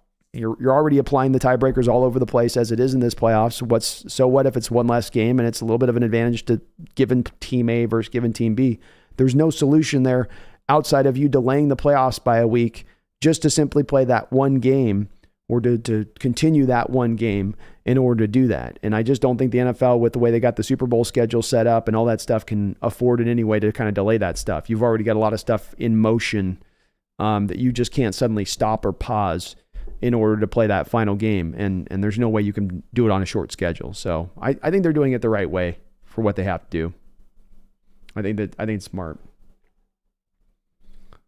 Elevated memories, the 12s would be loud if the Hawks go with Stroud. Oh, you better believe it, man. I still like going Stroud too, so don't get me wrong. I'm okay with going Stroud. It doesn't have to be mine or the highway. I like Stroud quite a bit.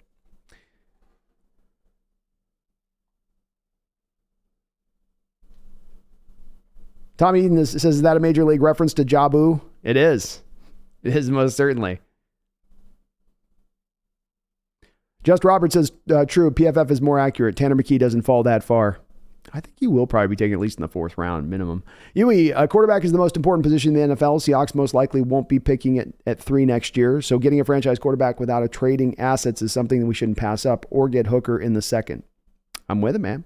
I'm with it. I'm okay with it, Yui. I completely can get behind going Stroud. I kind of prefer going a different route, but your argument on it and the way it's completely a feasible argument to be made. I'm like, yeah, I can get saying that that's the way you'd prefer to go, and I don't think it's crazy to say so. Robert, hey, what's up, brother? My brother's in the house. Says, caught you live. What is your prediction on the Hawks drafting Jalen Carter? Well, my brother, here's my mock here over my side. I just ran my mock draft simulator, and you've got me getting Carter. So I do think that the Hawks do look at maybe potentially trading back, Rob, but I think that if they just stand pat, it's going to be either Carter or a quarterback. So, flip a coin on which one it is at that point, but I do think it's one of those two guys. I really do. Greg says, yeah, I don't know why people are saying we need to take Stroud. I genuinely think Geno can win a Super Bowl here. Shoot, maybe even Drew Lock can. Yeah, I think it's as much Stroud's bringing people over, and as far as feeling like he is a difference maker at the position and having the opportunity, I think as Yui says, that you have the opportunity here to grab a guy that you're not going to be in a position to grab this kind of guy in this kind of spot anytime in the near future. And I think that's a valid place to come from. But your point on it also is valid in that, hey, is that the type of team that we're building up that requires a quarterback of that kind of stature? Or can we still get to that Super Bowl title? Can we still get onto a Lombardi run going an alternative route, going a Geno-like route? And I would agree with you. I think we could too.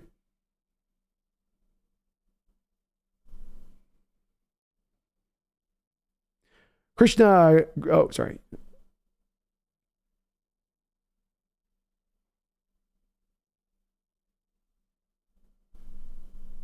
Jason says Brown plays big, but makes mistakes with over-aggressive penalties sometimes, but he rushes the QB and covers well. Played great at the Rose Bowl. Okay. You got me psyched, man. Look forward to checking him out.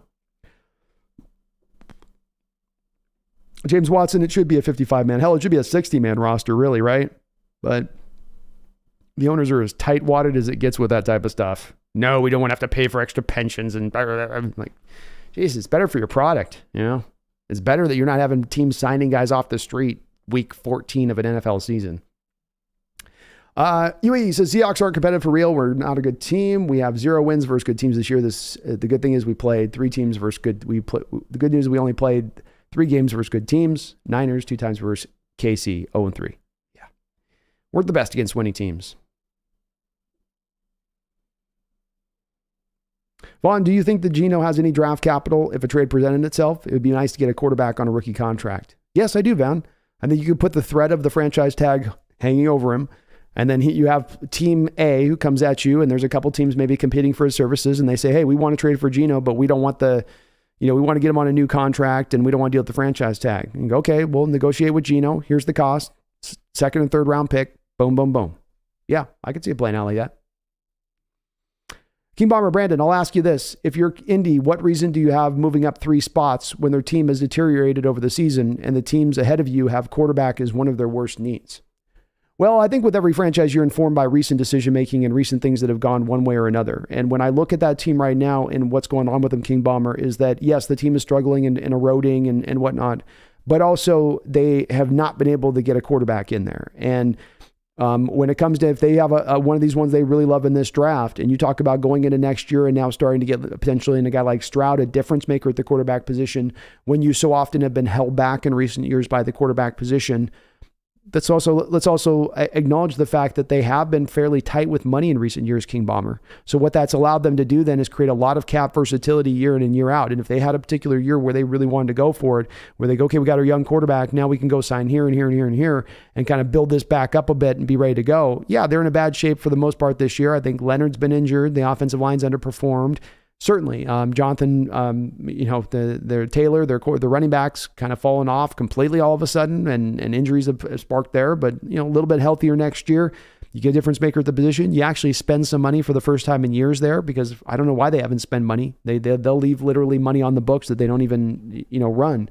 So I think that it would look at it like that, King. And again, they could look at it like, and similar to the point you made above, where we're not going to be this close in a position to take this kind of quarterback again anytime in the near future. So let's get that guy now.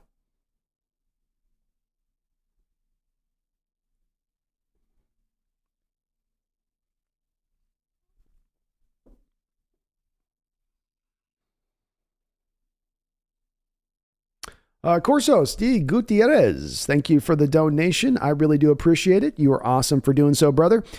If we and the Packers won last week, both are 8-8. Why are we in the playoffs today and not the Packers? We both win. They jump us for the same record. We both face an NFC team on week 18 and lost. So it's the conference record, Corsos, is what when looking at the research on this, both 8-8, it's the conference record, and the Packers conference record is slightly better than ours. And it's mainly, Corsos, due to that NFC South 0-4 run that we had, of course, right? That's the main precursor to why we're in that state. But when it comes to tiebreakers for the wild card, it's different than tiebreakers for a division. And so first up, it's common head-to-head matchups as far as did you play each other, and let that determine and decide. Then the second one that comes in is actually the conference record, as that's the decider between those two. And unfortunately, we're, I think, a couple games back of them in the conference standings things. I think we have a negative conference record, if I'm not mistaken, versus them, who have, I think, a slightly positive conference ranking. But thank you, Corsos. I really do appreciate it on the $10 dono, man. But yeah, it's weird how they got those tiebreakers set up as they are, but that is what decides it, I guess. And it makes sense. Conference record makes sense, even over division, because you'd want a little bit more of that. I get where they're going with it. Jason Wolf, Mafe inside. Why not put Tyler Lockett on the D-line? You see teams doing this at times where they'll be willing to move a guy that's a little bit light and inside a little bit. Mafi's not, but maybe 10 pounds, 15 pounds lighter than Michael Bennett was. So Michael Bennett was able to do it at that light of a deal. There's guys that do it throughout the league where they'll move him inside. And if it's not a running down, it's a passing down, you can have some effectiveness with it. But, I'm just trying to think outside the box. Maybe it's not the most viable place, but it's a place some teams can go if you want to get your the most best pass rushers on the field at any one given time.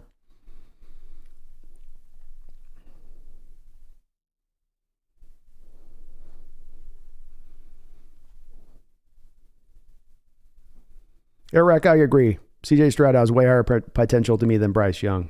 I'm kind of out on Bryce, though. James Watson, Jamal, far from soft, best player next year if healthy. Yeah, he's not soft. Jamal's not soft. He's had injury problems, but he's not soft. No way. Yeah. Colts offense did absolutely nothing. As bad as their offense is, it's remarkable they've been in the contention in the game they were close in. Yeah. I think I can understand completely why they look at it like, it could be wrong in outlook for them to look at and say, we just need to get the quarterback, but I can understand why they go to that stage of things. Adrian X with a $2 donation says, your thoughts on the Chargers resting, quote unquote, versus the Broncos. I don't like it, of course. Probably going to give the Broncos a free win if they do rest them, but the Chargers could be looking at it as a de facto bye to get themselves right. And the Chargers have Adrian Eck's been a little bit behind the eight ball this year as far as their injury situation goes. It must be acknowledged that they've had a bit of an uphill road with that. And so if they want to have a couple guys that have been dinged up through the year and give them that game to kind of, especially in the case of guys like Keenan Allen or Khalil Mack, who have played a lot of football, and that extra game, that extra 17th game this season is definitely probably weighing pretty largely on them. So, I can't knock the Chargers for choosing to do that. If they don't feel like there's anything really to be won by them going out there and doing it, because they are already in the playoffs, I would probably, if I was running the team, be in a kind of a similar state. It's more important to me to try to get guys as healthy and rested up as I can than it is for me to try to just get one extra win to improve my playoff positioning by this game versus that game. It's going to be a tough game no matter what in the playoffs, right? No matter who you play. So probably more important to come in there a little bit more healthier and ready to roll. Megan with another $5 donation. Thank you, Megan. I really do appreciate it. Says, can Geno be traded if he has the franchise tag on him? And if so, what would it take for it to happen? Yes, you absolutely can do this. So Megan, we did this a couple of years ago with a guy by the name of Frank Clark. You had the franchise tag with him. So the mechanics of this work like this. Player A is to be franchise tagged. He's still got to come in and sign the franchise tag. You can have him franchised, but he can technically not have signed the franchise. And sometimes players will wait on that. Sometimes they'll sign immediately. Sometimes they'll wait. With Geno's case, I would imagine that he would wait to see if there's a trade offer that's made out there. And so then let's say a player, let's just give me a team. I'll give you a team like Carolina. Carolina calls Seattle up. Go, okay, we saw you put a franchise tag on him. We'd like to make a trade for him. Are you open to trading for him? Yes, we are. So Carolina then goes, Megan, okay, that's great. We want to reach out to Geno Smith's representatives and negotiate a contract extension with him. Do you know about what he's going to ask for? He's going to ask for about $32 million a year. Ooh, okay, that's expensive, but we're willing to do it. Can you give us Geno's people, and can we have your permission to reach out to Geno and talk to him about this contract? Yes, you can. They call up Geno's people, Megan. They get a contract put together in the background of things. Geno's people are happy. Carolina's people are happy. Carolina calls back into Seattle, and they say, okay, we got to deal with Geno. You and I have agreed already on the draft capital that we'll give, because that's what first thing you have to be decided is you don't talk to Geno's people, right, Megan? You don't tell them we'll let you talk until you have the draft capital decided on, the cost decided on. And so they say, okay, we want a second and third rounder for him. You say, okay. They negotiate. They get him to say, here's my deal. I want it. They come back to you, say, okay, we've got a deal. Now the deal commences at that point. Geno never has signed the franchise tag. He's had the franchise tag applied to him, but he's never actually signed it through this process at that point. He goes to Carolina. Carolina throws the franchise away, signs him on a contract extension. Bingo, bango, boom. That would be kind of the mechanics of how that trade would work, Megan. So it's happened in the past, and it's happened even recently in the trade we did with Frank Clark with Kansas City. We moved Frank Clark to Kansas City for a first and a second round pick, but you had the franchise tag applied over the top of him at the time. Greg, I hope Will Levis goes to the Colts or Lions. I feel those teams are great fits for him. Me too, man. I'd love to see that as well.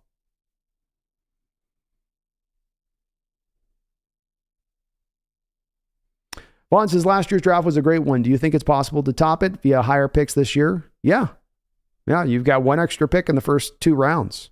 You have 10 picks, I believe, in total, including 2 fifth-rounders, Vaughn. So it'll be hard to replicate what you did last year, but do you have the resources walking into it to accomplish that? You better believe you do.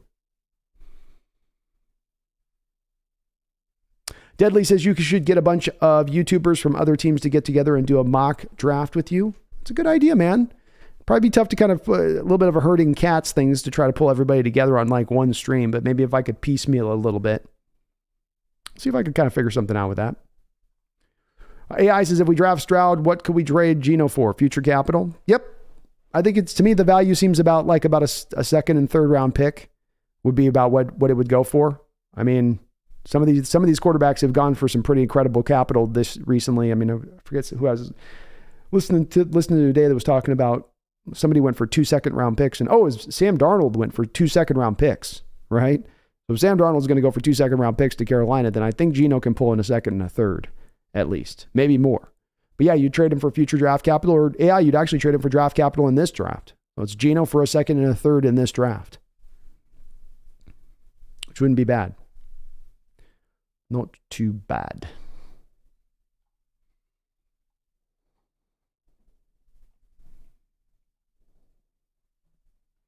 TJ Yeti, nice draft. Thank you, man. I think it would be pretty good. Tommy, you can look at the quarterbacks Pete has picked. Jackson, Whitehurst, Magoo, Boynton, Gino, Flynn, Wilson. No evidence he's looking for a Mahomes or an Allen. That's John Skies. Pete wants a game manager, not Stroud. Very well could be Tommy. I mean, he did go for the 5-star quarterbacks back at USC. You know, he wasn't looking for just the plucky, try-hard, 6'1" guys with questionable arm strength. He went for the cannon arm, prototypical 6'4", you know. That's a fair point. King Bomber says, you're right with the Colts trading up, but more so what I meant to focus on was, would they be jumping Seattle and Arizona, to which I don't think either are threats to CJ.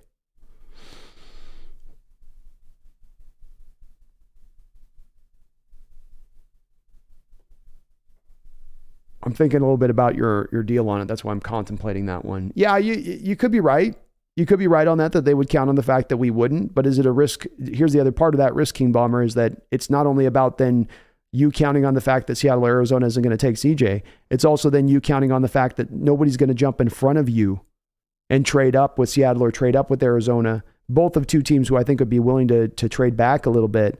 Then you lose out, not simply because they were going to take him, but because another team's going to leapfrog you because they know you want him, right? Teams will be aware of the Colts want him, so they have to get ahead of the Colts in order to go out there and pick him. So that could be driving it as much as anything at that point.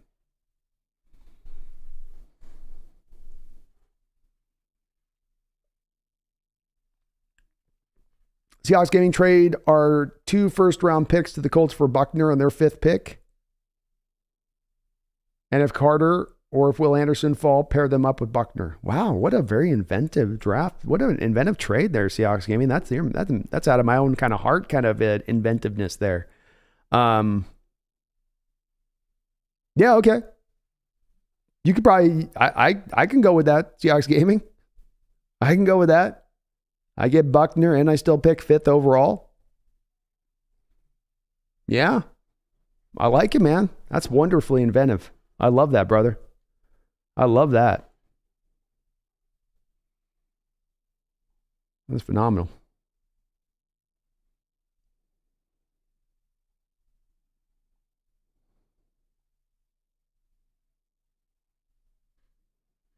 Adrian X says, Megan and I both send you money chat before your draft. I know you're busy at times. Just heads up. Oh, did you? Did I miss something? I'm sorry. Probably a little bit. I did. Sorry, my bad.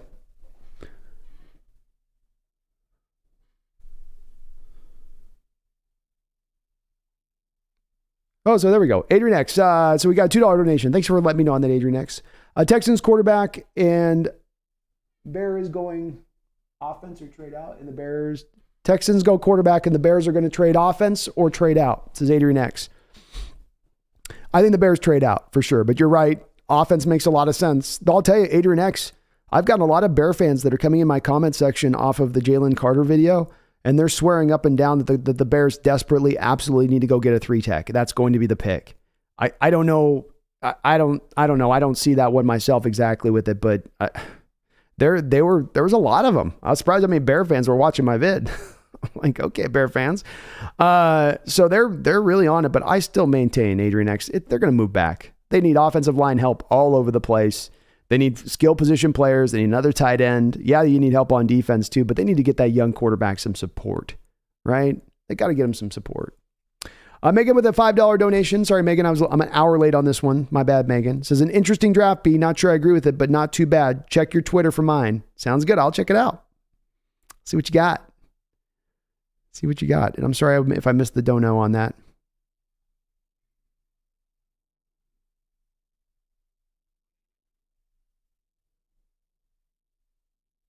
Adrian X with a $2 donation says, why aren't the Broncos resting? Nothing to play for. I guess they're trying to generate some momentum, you know? Like, I guess that's it a little bit. Is you're just thinking, well, we got to get something going for next year. We got to find something that's going to start to work, or the makings of stuff working for next year, I guess. But I'm with you. I'm like, why wouldn't you just be kind of going, okay, it doesn't matter at this point. I mean, if anything, you want to improve your 3rd and 4th round selections, right? It's more in your interest to keep those high than it is to win this game at this point, because you already don't have very much draft capital. But knowing them and knowing the way this will play out, the Chargers will rest. The Broncos will play hard. The Packers will beat the Lions. and we'll be cursing all the way through, Adrian X. Megan with a $5 donation. Thank you, Megan. Says, okay, gang, heading out to a meeting, and anytime you need someone to do a mock draft with the B, let me know. Hey, bet, Megan. Like somebody said, I think we'll do eventually here maybe a little bit of a call-in show mock draft thing, right? So we'll have a little bit of a kind of tandem stuff that we can kind of do on some of these mock drafts. So thank you for the $5 donation, Megan. And yeah, we'll do it. Let's do it as we go in the future here. 100%.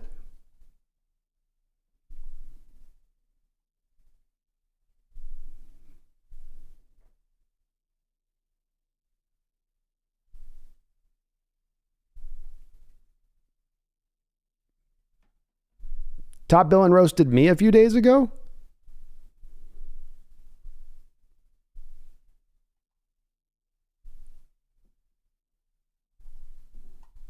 I'll have to go check out that video.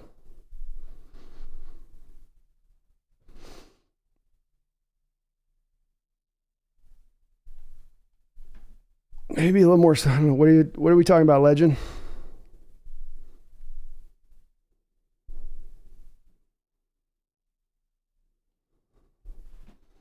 TJ Yeti, why would I ever put Mafia inside? Laughing out loud. Again, it's that there's a baseline of this in NFL. Some teams will be willing to do this. They'll take a lighter guy, and if they know it's a pass rushing down, they'll go to a little bit of a lighter front, and they'll move a defensive end inside and have them rush for that. Your Seahawks have done the same thing at times. They've taken guys on the outside and moved them inside. Granted, maybe guys that weigh maybe 10, 15 pounds heavier than Mafia, but is 10 to 15 pounds going to present you? I don't know. And again, I was just kind of saying it as a general idea off the sly. You know, I'm not saying that this is what I would do. Just kind of, again, as we do here, 2J Yeti, just sort of thinking of ideas out the box, kind of.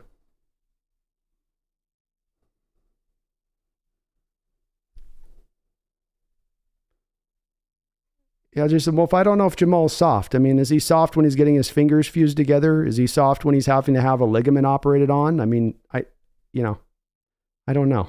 It's tough calling these NFL players soft when that they're kind of going through that. I mean, he did break his hand in training camp and came right back and said, just put a cast on it, I'll keep playing. If he was soft, he could easily just said, no, let me shut it down for 4 to 5 weeks, you know?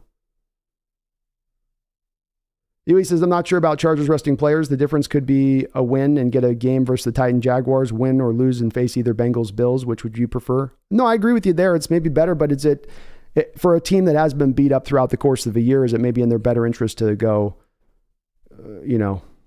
is it maybe a little bit in their better interest to go, let's go a different direction with it. Let's go a different route with it. As far as like, I'm just thinking about, again, that they've been so beat up and injured. Let's rest our guys. We've got guys that are just hurt all over the place. Getting an extra week of rest, treating this more like a bye is more important for these guys to get their bodies a little more right versus beating them up for another game, having them then go in the playoffs, just being kind of ridden down a little bit. But I don't know the state of where Chargers are at right now, so maybe it doesn't make as much sense, to your point. Henry M., why do people not like CJ Stroud? I think people are pretty in on CJ Stroud, Henry M.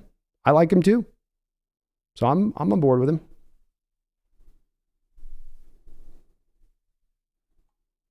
I think people like him.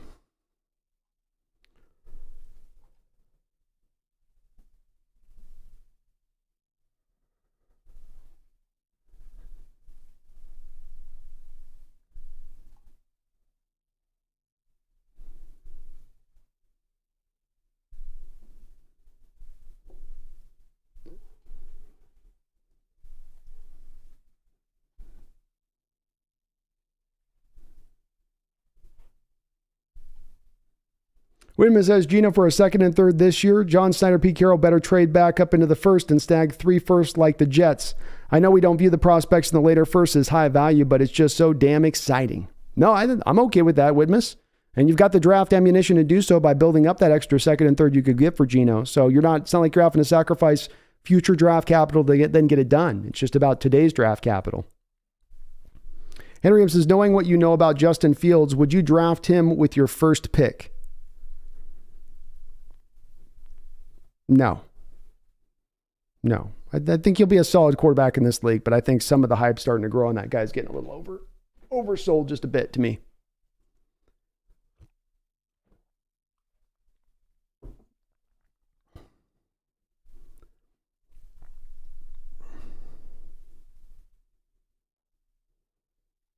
Tommy says, I'm a little worried that we might not be able to find a trade partner to trade back. John has struggled with this in the last few drafts per his own words. Agreed, he has. But that's why I was saying, too, that I think a little bit of that is driven by the fact that there has to be the quarterback specifically. Teams aren't going to tend to trade up for a player. They're going to want to trade up for a quarterback. The other position's not really as much for, especially considering the cost. And so I do lean back to going, this is a year where there might be the quarterback there available for them to jump in that way.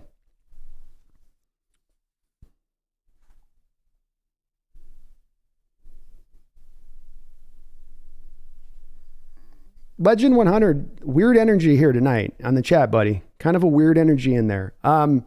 Yeah, we're talking about all possibilities here. So there's not just going to be one way of thinking here that the way to get you. You're not going to rebuild the Legion of Boom. That's a once in a lifetime defense.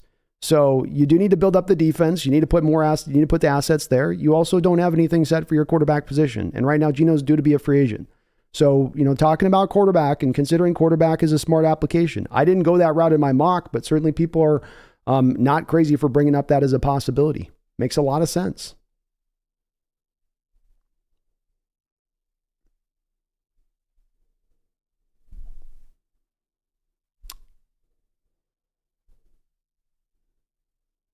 Vaughn says, I can see that the Texans taking Jalen Carter first overall. They led the league in rushing yards allowed. If Bryce Young falls to our pick, do we snag him? I hope not, Vaughn. I'm kind of out on Bryce Young. So I'm not a big Bryce guy myself. Just not.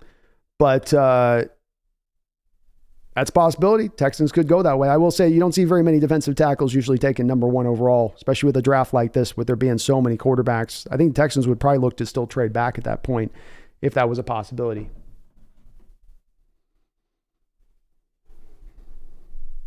You says Bears need an entire offensive line, wide receiver core, plus a new defense. They'll definitely be trading back and act like they're in love with someone to drive up the price. They will, man. 100%. I agree, Legend. I could see Geno in Tampa Bay. It's a possibility. They got to trade for him, though. We're not giving him away. Jack, the Colts-Texans game looms large. Colts loss would likely drop us to 5th. Take us out of the running for Stroud and Carter Anderson. Yeah, they're not going to lose the Texans, though, man. I don't see it. Possibility. Yeah, Top Billin roasted me. Do please tell. You're coming up in the world when somebody's at like 100,000 subs is trying to roast you if that's the case. So thank you for sending some action my way, Top Billin. No such thing as bad PR. I would have thought my people would have told me. We got enough Top Billin fans. Somebody would let me know. Mr. Isaac, what's up, man? How you doing? Jason Wolf, Seattle trades with Baltimore. Baltimore gets second first-round picks. Second-round pick next year. First-round pick and Geno Smith. Seattle gets Lamar Jackson. Jeez Louise. That'd be an incredible amount to give up. For a guy you got to sign to a huge deal. Wants a lot of guaranteed money.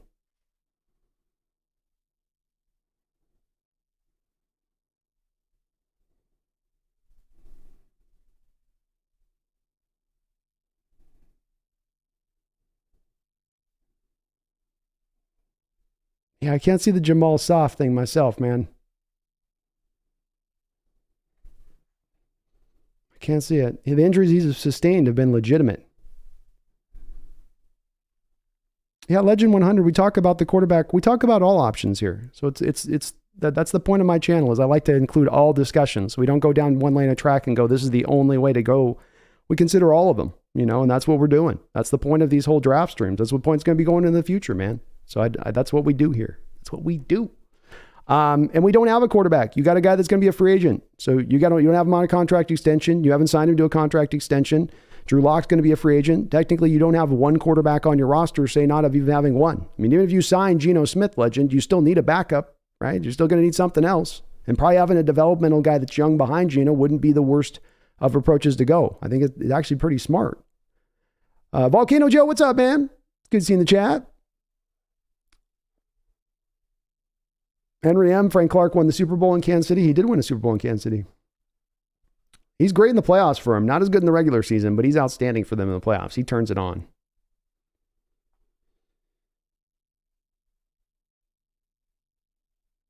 Your mind says, I will gladly take Richardson for my Redskins. That'd be a good fit for you guys.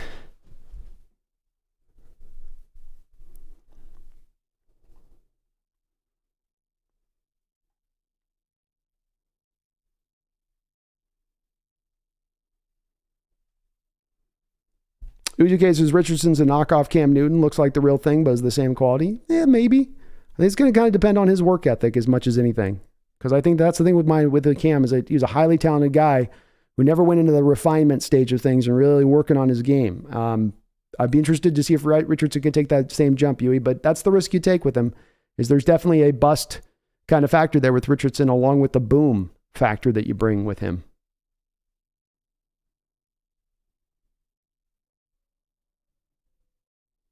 Tommy Ian says, I might be the only non-Top Billin fan.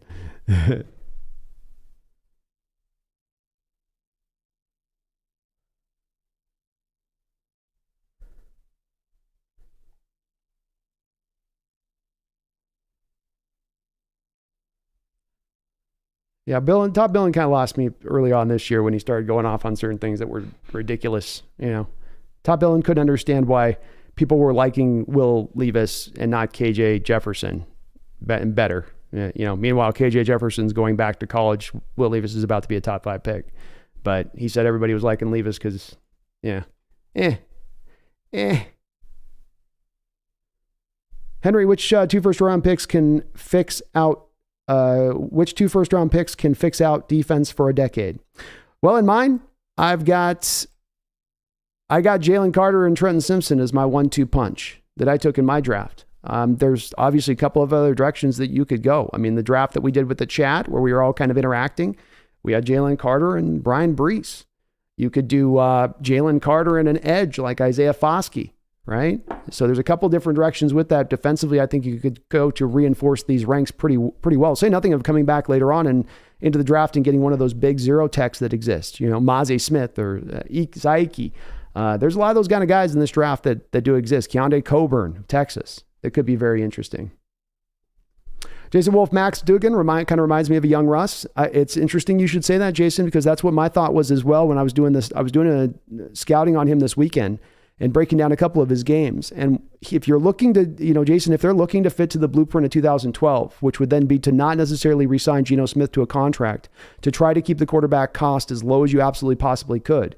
Going for a guy like Max, if you're looking to replicate that in exact fashion, he's not Russell Wilson in his skill set, but there's a lot of his skills that are very close with Wilson, having played a lot of college football. His father was a coach, so he's the son of a coach. He's very kind of further along than most quarterbacks would be with like his mechanics and whatnot, his feel for the game, his ability to scramble. So, he's not a highly talented player, but he is a guy that if you get him later in the draft and you want to fit to that old blueprint in an exact fashion, it's not the worst of ways to go. Tommy says, who is the top part of the draft do you think is the most likely to fall? Maybe a value pick later. Someone always slips. Ooh, good question. Ewes Foskey's probably a good one. Sealy Ringo could be a guy that falls versus where he kind of equates out to. At the top, I think Brian Brees is a guy that could fall because a lot of the evaluation on Brian Brees has got to come from his 2021 tape as opposed to his 2022 tape. And that might have him move down a little as teams get a little bit scared that he's not able to really fully re-tap back into what he was prior. I would guess. Deadly says Carter plus Simpson or Carter plus Breeze. I'm totally down for. Not a bad, huh, Deadly? I thought the chat did pretty well. I thought I did pretty well. Now we all did pretty good with it. Z's, didn't Breeze have an ACL injury? Something like that, I think. I'm blanking on the injury he had, but there was something he had. He was tearing it up. He was going crazy. Then he had an injury, and he's not quite been the same this year. Kronos, I did have a hard out at 8:30, so we're going to probably wrap this up here pretty soon on this. Yeah. I gotta head. Gotta do it. Gotta do it here soon. But I actually got to all the chat here, which is good. Henry, is Will Disley underutilized? Do we need to draft a tight end? I'd say no and no, Henry. I think you use him in just the way you need to utilize him, which is that he's not really a pass catching tight end. He can do that when you need him to do it. He's got solid hands, so he's good in that realm. He's not bad, but he's as much here for his blocking as his catching, and he does that exceptionally well. So I think you're using him in just the fashion you need to use him. The tough part about going and drafting a tight end, Henry, is that not once in 12 years have you carried 4 tight ends on the active roster at any given time. And the way the rosters work, you've got this push-pull system of having to, really play it really close to the line as far as having enough depth in some of these games at the right positions where it precludes you from being able to have 4 tight ends at any one given time. So I could understand if they wanted to because of their use of three tight end sets, say nothing of 2 tight end sets. But I just don't think you can pull it off with where these rosters are at, currently. James, if you were Jody Allen and you had to pick between keeping Pete and drafting Carter or keeping John and drafting CJ, who are you keeping moving forward?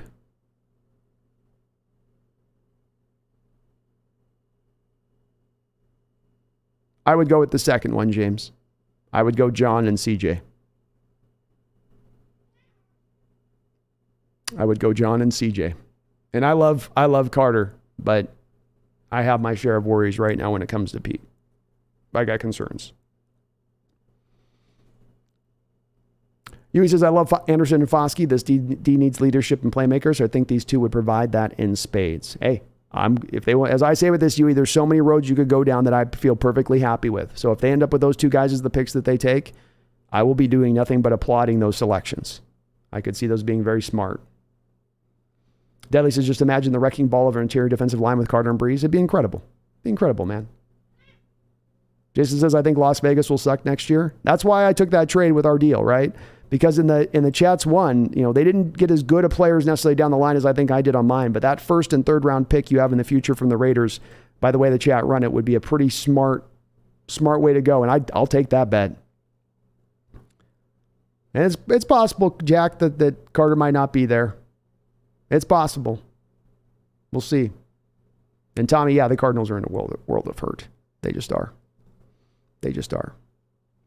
All right, well, we are going to wrap this up here, folks, as I'm coming back tomorrow at 7 o'clock, and we're going to be doing, me and Brendan are going to be doing the B&B show here as we preview this upcoming matchup against the Rams and just talking about, I'm sure, a variety of different topics.